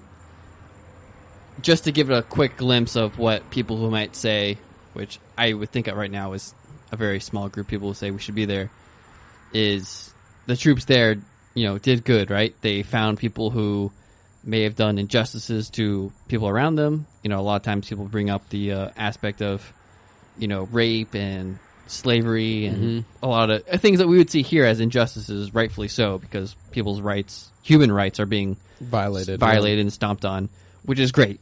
You know, fully, if you're one of those people who was over there, you know, you help stop that, that's awesome. No one's trying to take that away from you.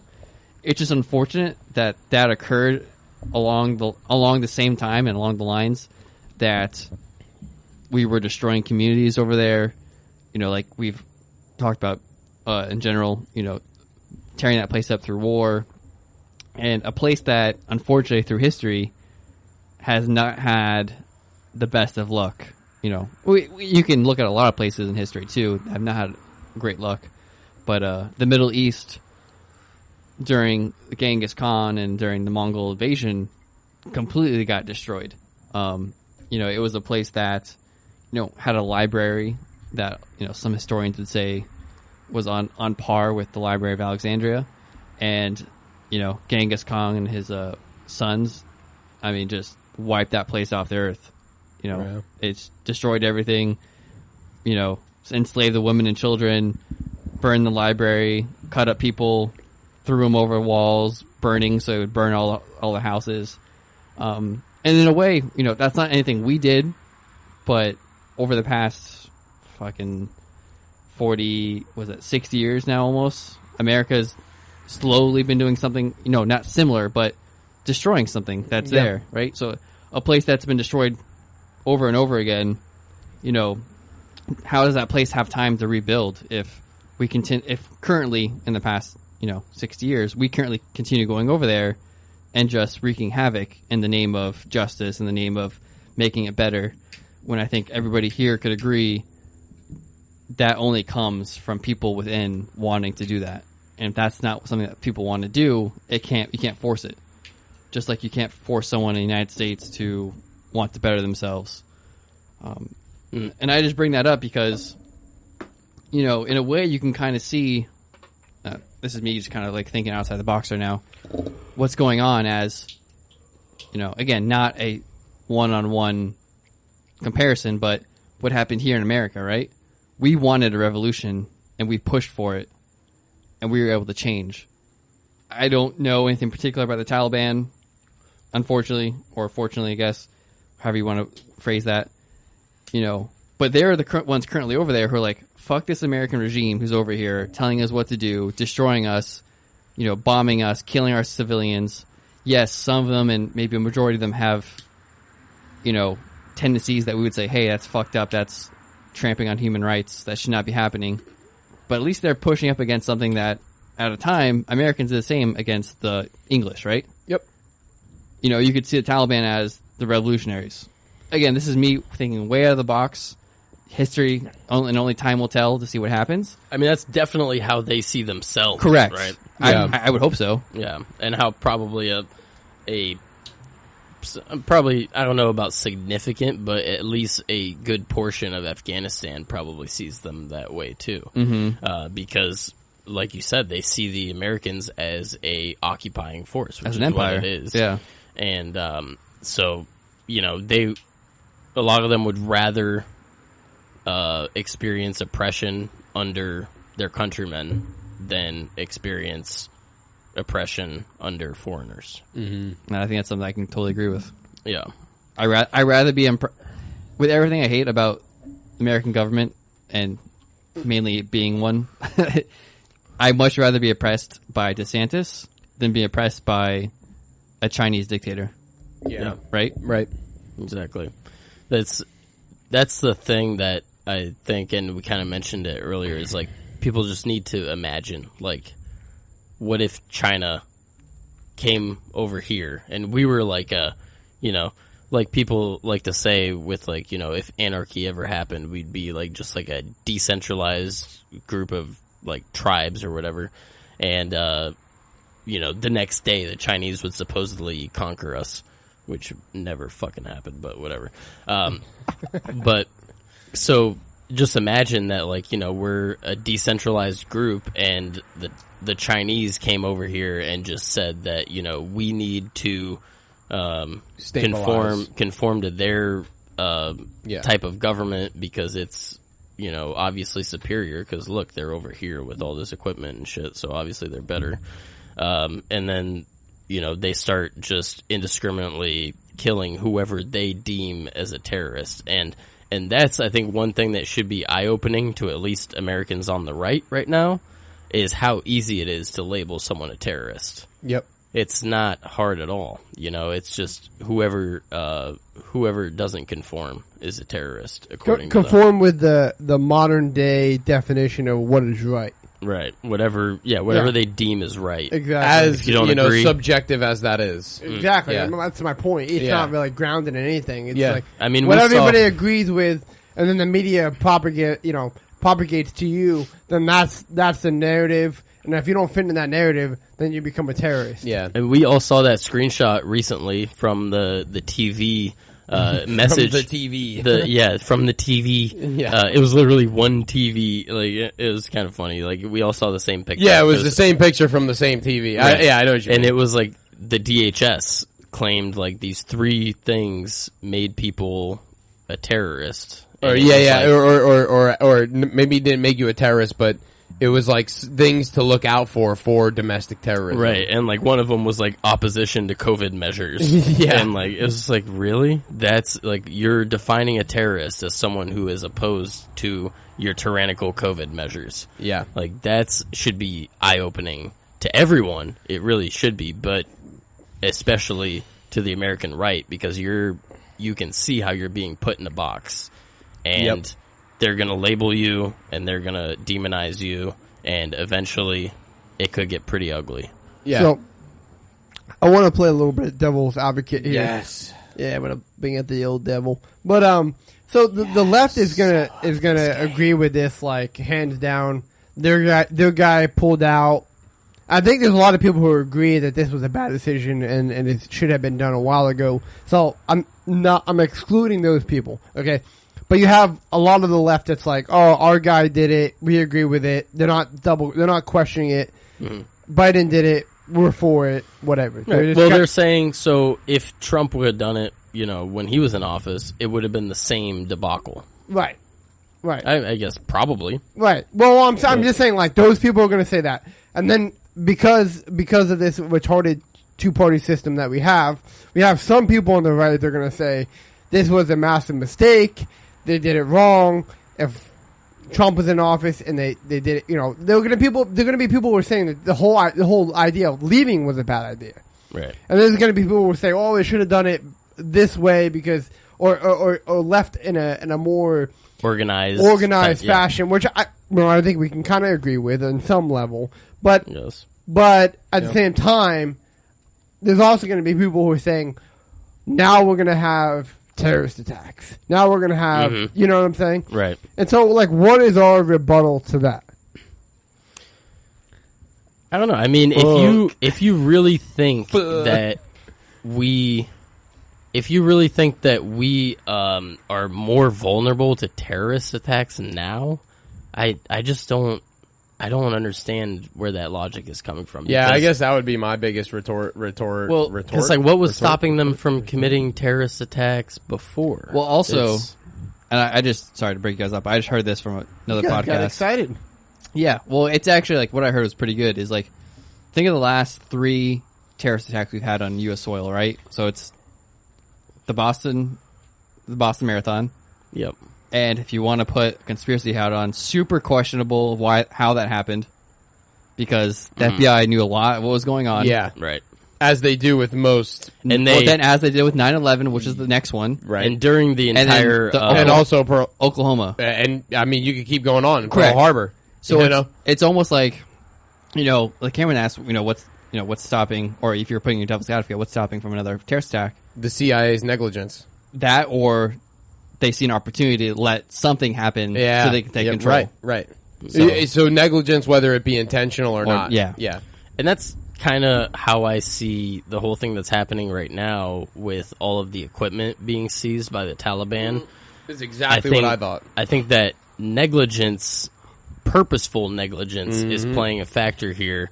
And I think there's a lot of people that are interested in, after we do, so they want us to pull out because that's what people want, right? But then they want to show us why it was a mistake, and so they want all of these weapons to be in the hands of the Taliban. They want everything to get absolutely fucked. They want it to be as bad as possible, so that they could turn around and say, "Look, see what happened when we pulled out? I told you we shouldn't have fucking pulled out." Right.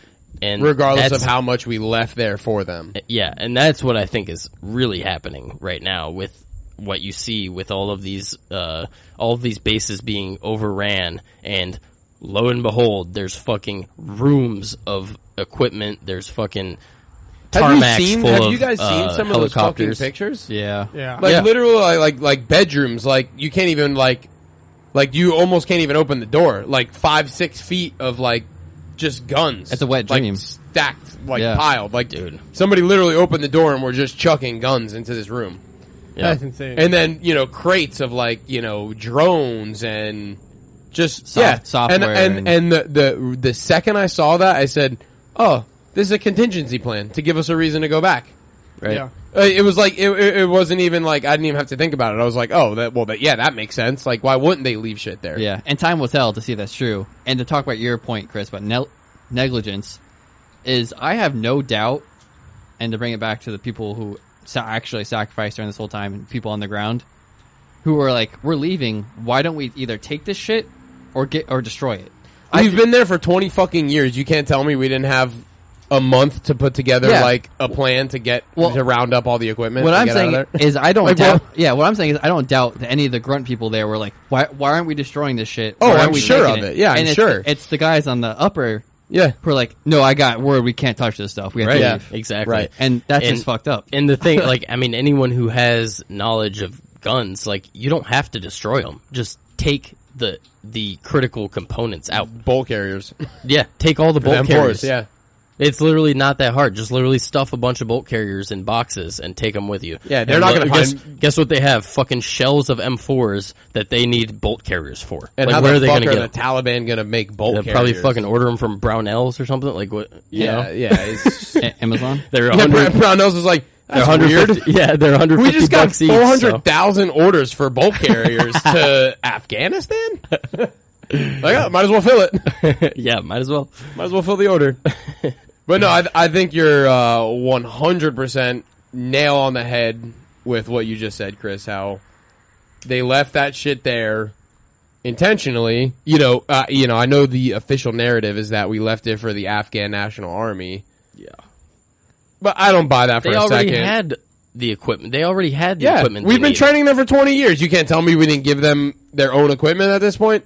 Yeah. And you know, $34 billion we spent in the last 20 years specifically for training them. Like, okay. I think your number changes every time. well, I said 33. It was like 33 and change. I mean, I don't care. I think it's funny. Fuck you. Honestly, I see this in the media constantly. Like today and yesterday, it's like the number just keeps changing. Like Yeah. how much money Yeah. we spent. Like it's just like 80 Because no one billion. knows, actually. It's Well, 1 trillion. and that's the problem, Yeah, right? I exactly. think that's like the problem. Right. Yeah. And to go back to my other point, like you guys were saying, like, you know, the narrative is we left it for the, you know, I don't buy it Afghan for a army, second. which I think we all don't buy it. But you're not telling me that the grunt guys, the people who actually did the shit down there, who were Americans, were like, we know these fucking idiots aren't going to take this shit. Like, they're bitches. 100%. Like, why aren't we taking this? Again, it's like, and it's the guy ahead of them or above them is like, oh, we can't touch it. Yep. Yeah, and that's like a big theme in the military is like poor leadership. Like leadership that's like afraid Yes, to men. Yeah, that are afraid to speak out in, you know, their you know, platoon, squadron. I don't know exactly how military. Oh shit. Yeah, we did good. That bottle's almost gone, bro. Mm-hmm. And we Hey, had it's- like a it's lot 80 of whiskey it's 80 before we proof, opened brother. that bottle. It's 80 proof. Ain't nothing but a thing. Oh yeah, Shit. it's 80 proof.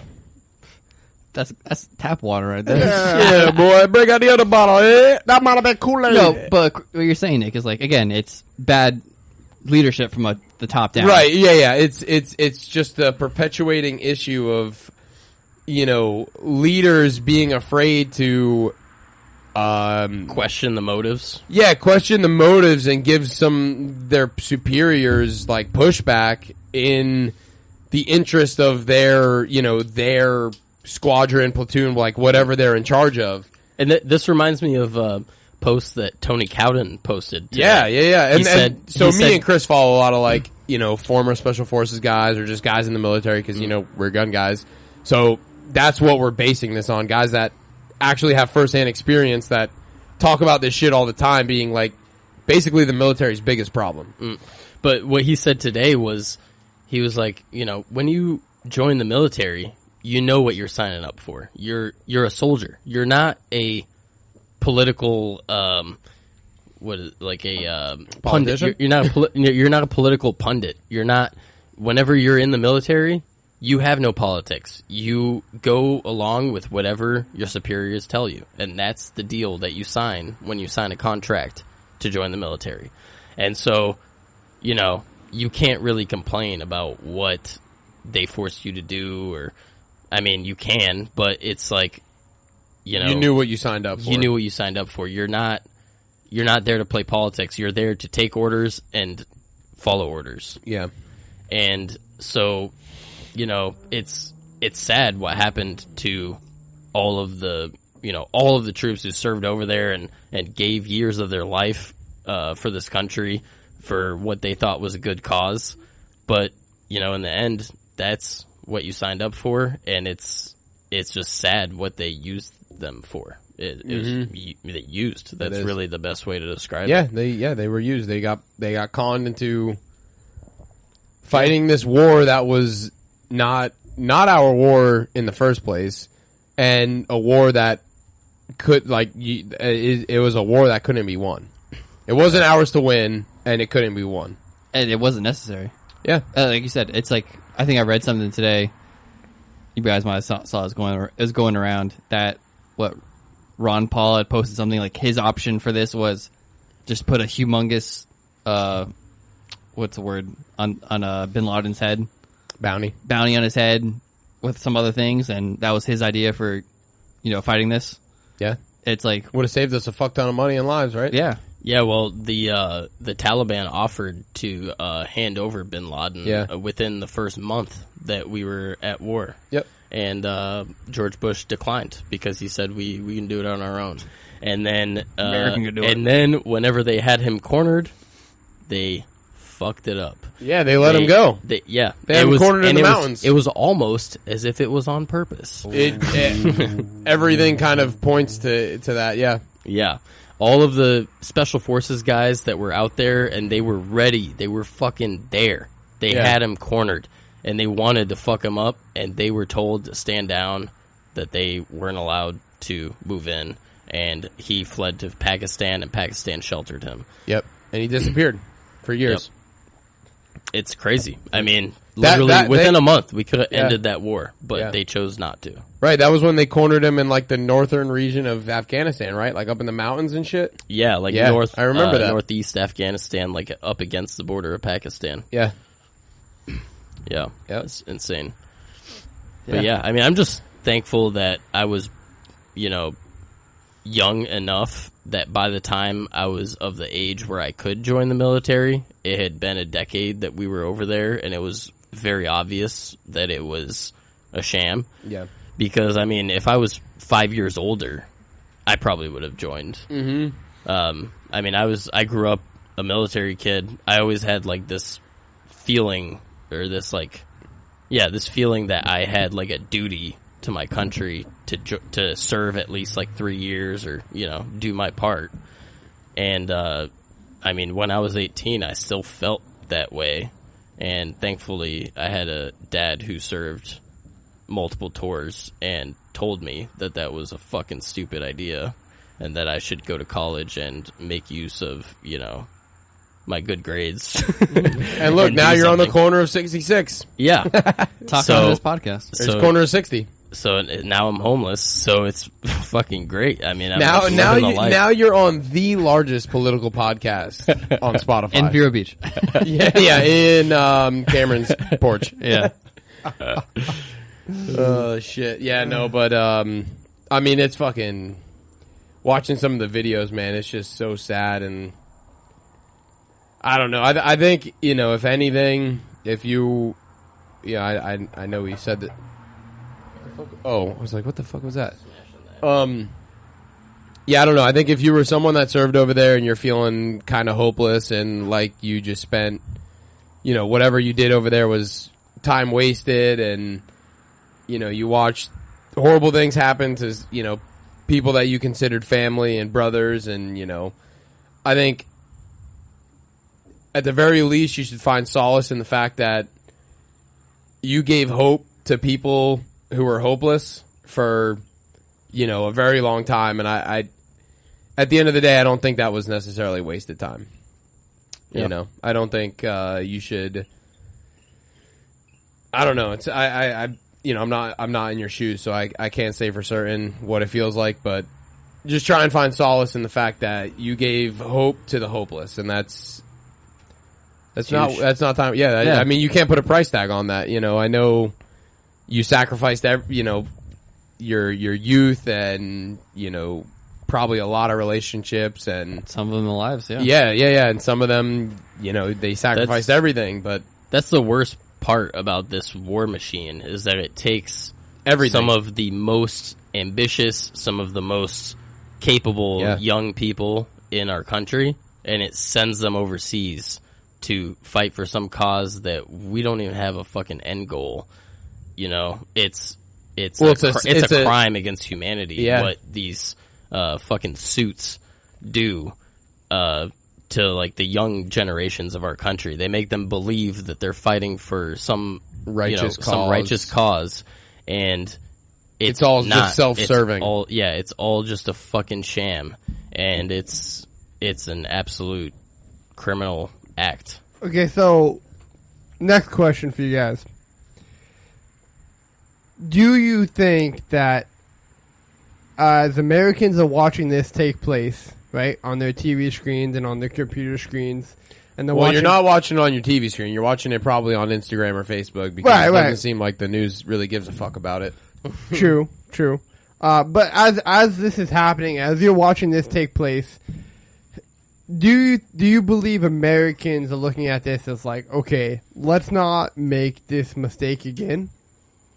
And do you think it will have an effect on the way people... I fucking hope so.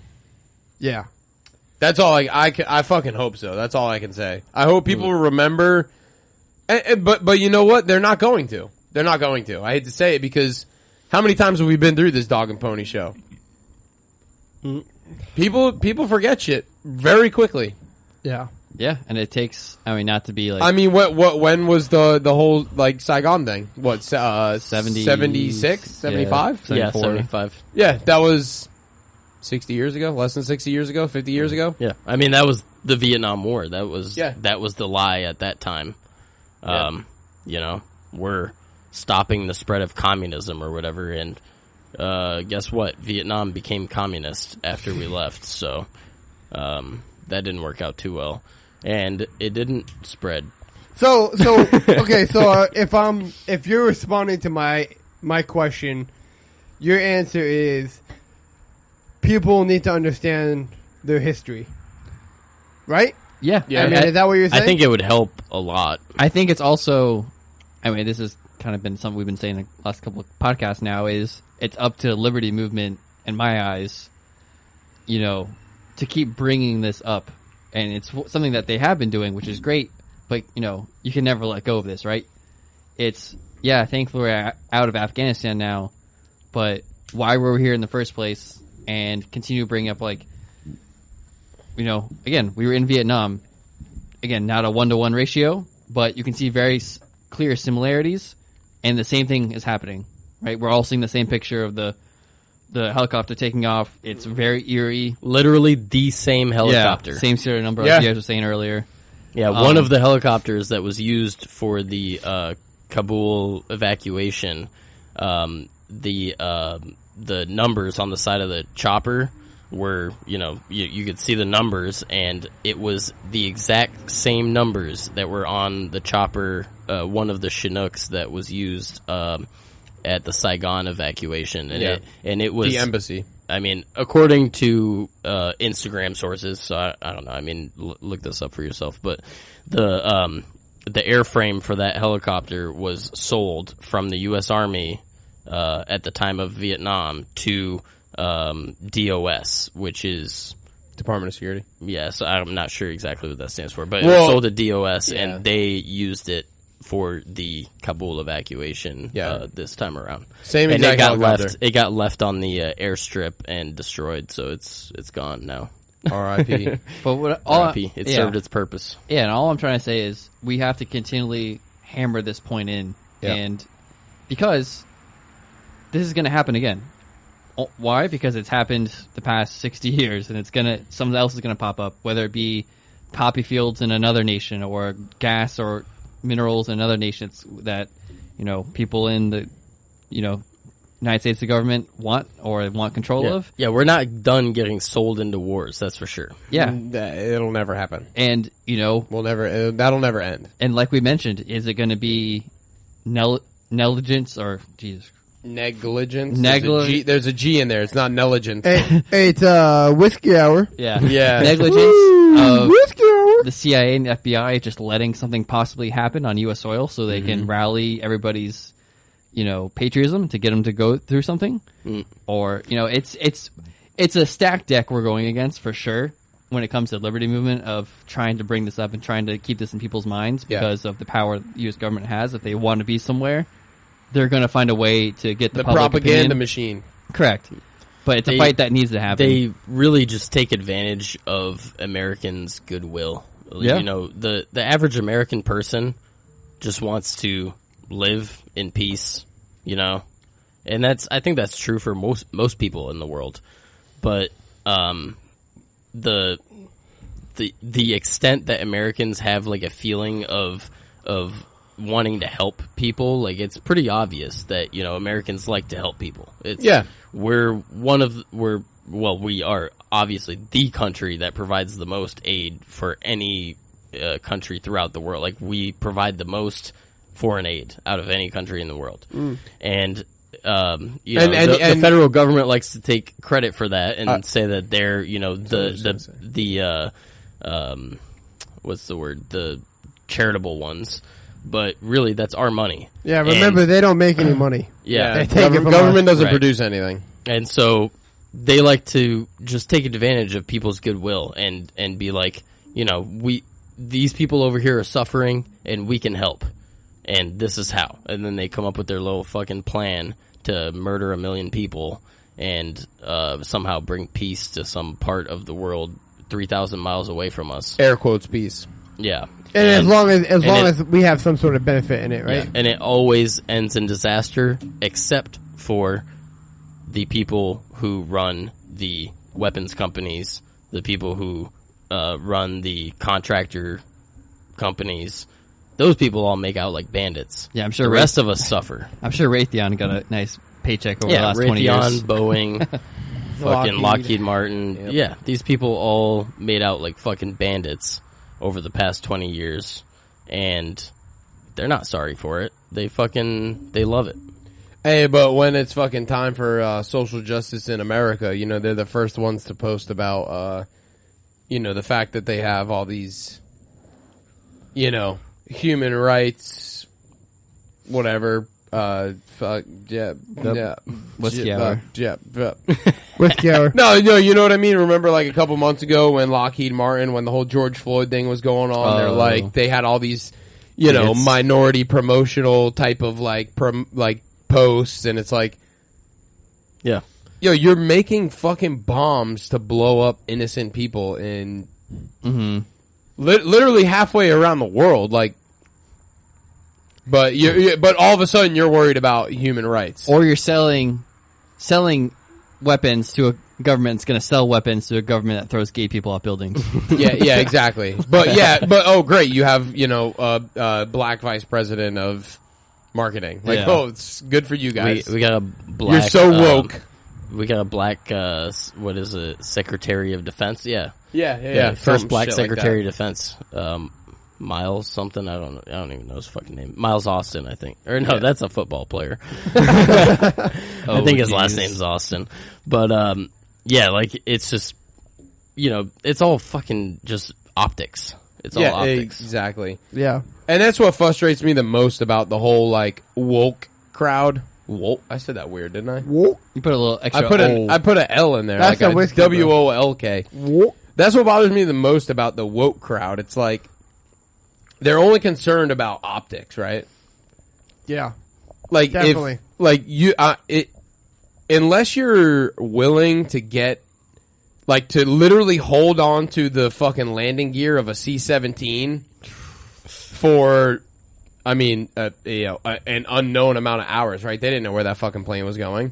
They didn't know if it was going back to America or to Germany or, they didn't know where the fuck it was going. They were like, they in their minds, all they know is it's getting the fuck out of here. Exactly. In their minds, the idea of hanging on to the side of a fucking jet that was going to God knows where, the idea of that was better than staying in the country that they were in.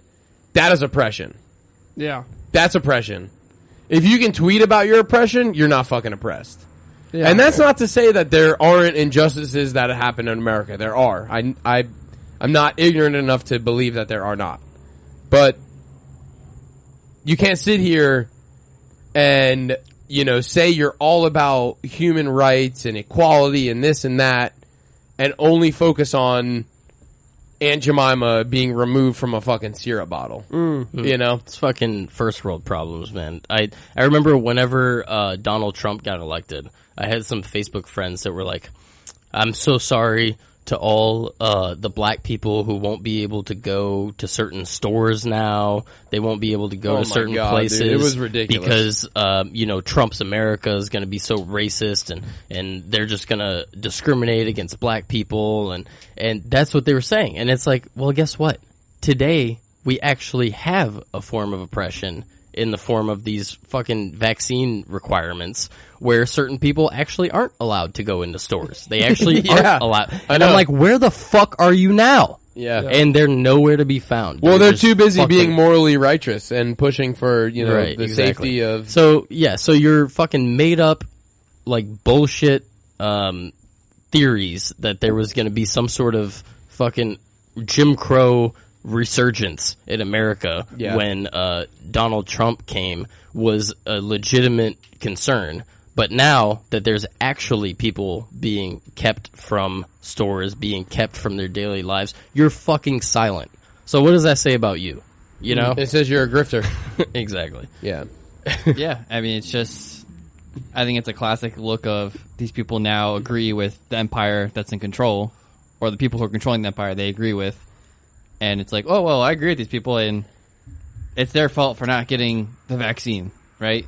Yeah. It's, it's... But it's like to go back to, I got I reposted something that the Libertarian Party of... Who was it that made the Holocaust analogy? I know Dave Smith brought it up. It was like Missouri or like some Midwest state. Yeah, ton of people have, yeah. Well, yeah, a ton of people have. But the particular one that I reposted was, basically a direct quote from whatever Libertarian Party it was. I want to say Missouri or I don't know. But they basically drew a parallel between the vaccine passports and, wearing a gold star on your shirt or having, a number tattooed on your arm.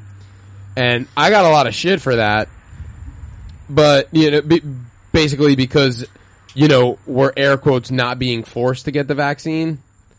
But it's like, just because they're not holding a gun to your head doesn't mean you're not being forced, right? It's like this quasi being forced, right? It's like, yeah, sure, you don't have to get it, but if you don't get it, you can't go to the grocery store. Yeah, eventually you can't fly on planes. Excommunicated. Yeah, you can't go to you can't go to your favorite restaurants. You can't go to the bars. Okay, so yeah, sure, I'm not being forced, but if I don't get it, I can't go to the grocery store and buy food, so I kind of am being forced, unless I want to start collecting rainwater and build a farm, but then the government will come and kill me. Yeah. So it's like, Waco. I got so much shit for that, and I'm like, yeah, obviously in modern America, you can't have police coming to your house like that. It would never fly, right? So they have to do it in these very stealthy ways. So yeah, I guess we're not being air quotes forced, but we are, we are in a certain way. And we talked about this in a very close episode where it's one of us brought up that we probably will never see oppression in the way that it happened during World War II and with the Nazis. But that's because you can't. Because you can't. Because eyes are everywhere, and everything's so close now, where it's going to be, like you said, everything's going to have to be stealth, right? It's going to be calculated. It's going to have to be slowly chipping away. It's going to have to be in ways that, you're not forced, but if you don't do it, how do you do anything, right? I mean, Jesus Christ, you have people on Twitter that are saying, these are blue check marks on Twitter that are saying openly, if you don't get the vaccine, stand against the wall. Yeah. Okay. But you're going to give me shit for drawing a parallel between not the Holocaust. I never drew a parallel between the Holocaust, because that's, but to draw a parallel between what the Nazis did And that's the thing is, And again, not to compare the American government to the Nazis, but it's hard to ignore the parallels. right? And in the and tactics.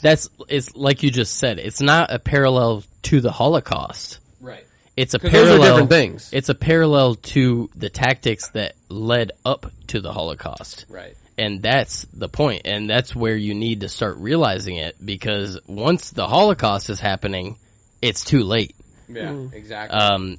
And that I see that on every post where someone compares what's happening today to things that happened prior to the Holocaust, which is important.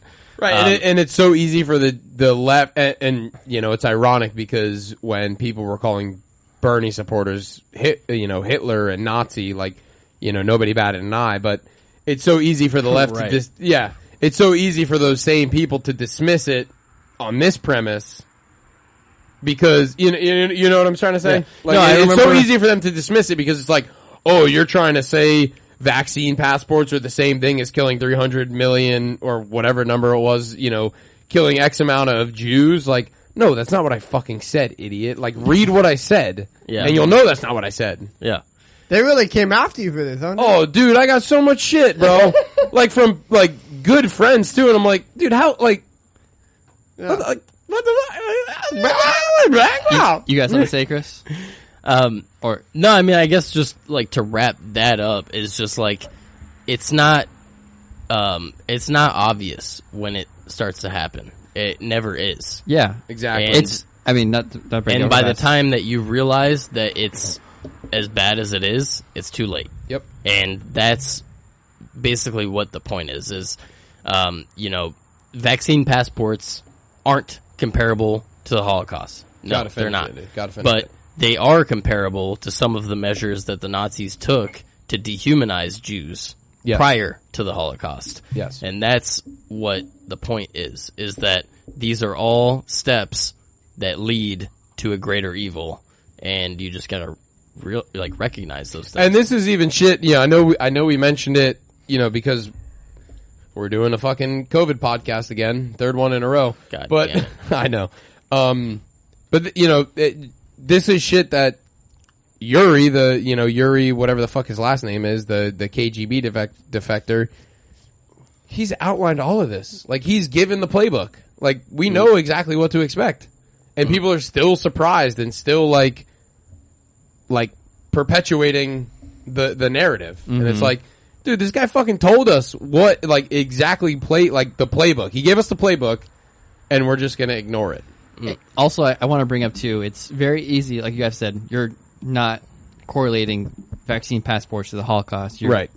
You're correlating vaccine passports to tactics being used. Mm-hmm. And like everyone said, when America got into World War II, we had no idea about the concentration camps. Yeah. People forget about that because we're seeing things on hindsight. Yeah, people will still say today, they will be like, oh yeah, we went to war against the Germans because we knew about the Holocaust, Right, and not that's true. That's why we went there, because we wanted to stop the evil that was happening in the Holocaust.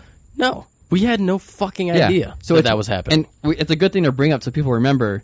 You might not see what's going on, but if you can see the tactics being used, that's a huge red flag. Yeah. Because you're not always going to see the millions of Jews and millions of gays and millions of black people getting destroyed in concentration camps, because why would they why would they show that? Yeah. And history has shown, that was something in hindsight everybody knows about, so it's easy to say, oh, that's why I went to war, that's why people did this and that.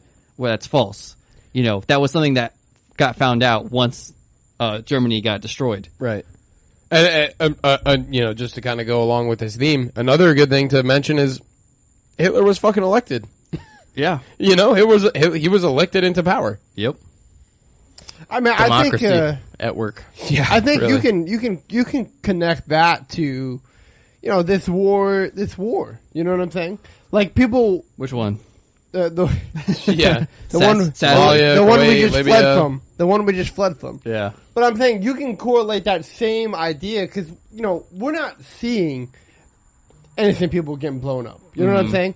Like we're not over there, so we're not seeing what's actually taking place. But all we've been told is that we're fighting Terrorists. terrorists. Yeah. You know, and they're a religious extremist, and we're being told this propaganda and that propaganda, but we know the reality of that is a lot of innocent people getting blown up and killed for really not much of a reason, Yeah. you know? And so as long as we don't see it with our eyes, we don't actually experience it, it's hard. It's easy to say, okay, yeah, we like the we're idea. fighting freedom and protecting Exactly. American soil. And so, you know, I brought up this question earlier, and we kind of responded to it in the sense that, like, we need to know our history. And then, you know, it was interesting to see how you guys went to this next segment, just being all about maybe don't just agree with everything you hear from the press. Like, I think those are the two major components. Like, agree with none of it. Like, Yeah, exactly. Or maybe not. Well, no. Be skeptical of it. I'm being light with it, but be skeptical of what you hear. Whiskey wisdom with Cameron. Go.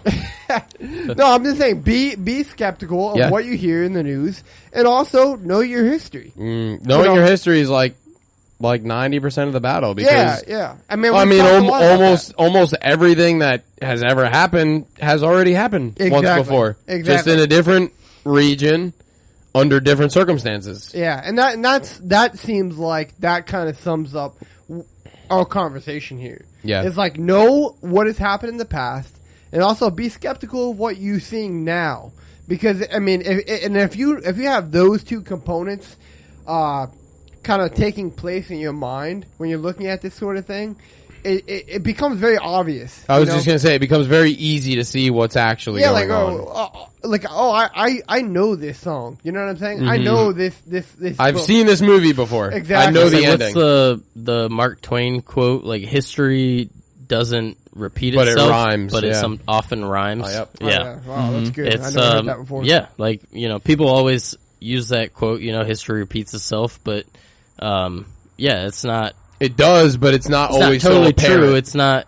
Yeah, that's a good quote to tell those people who deny the fact that any of this has any correlation to the Holocaust.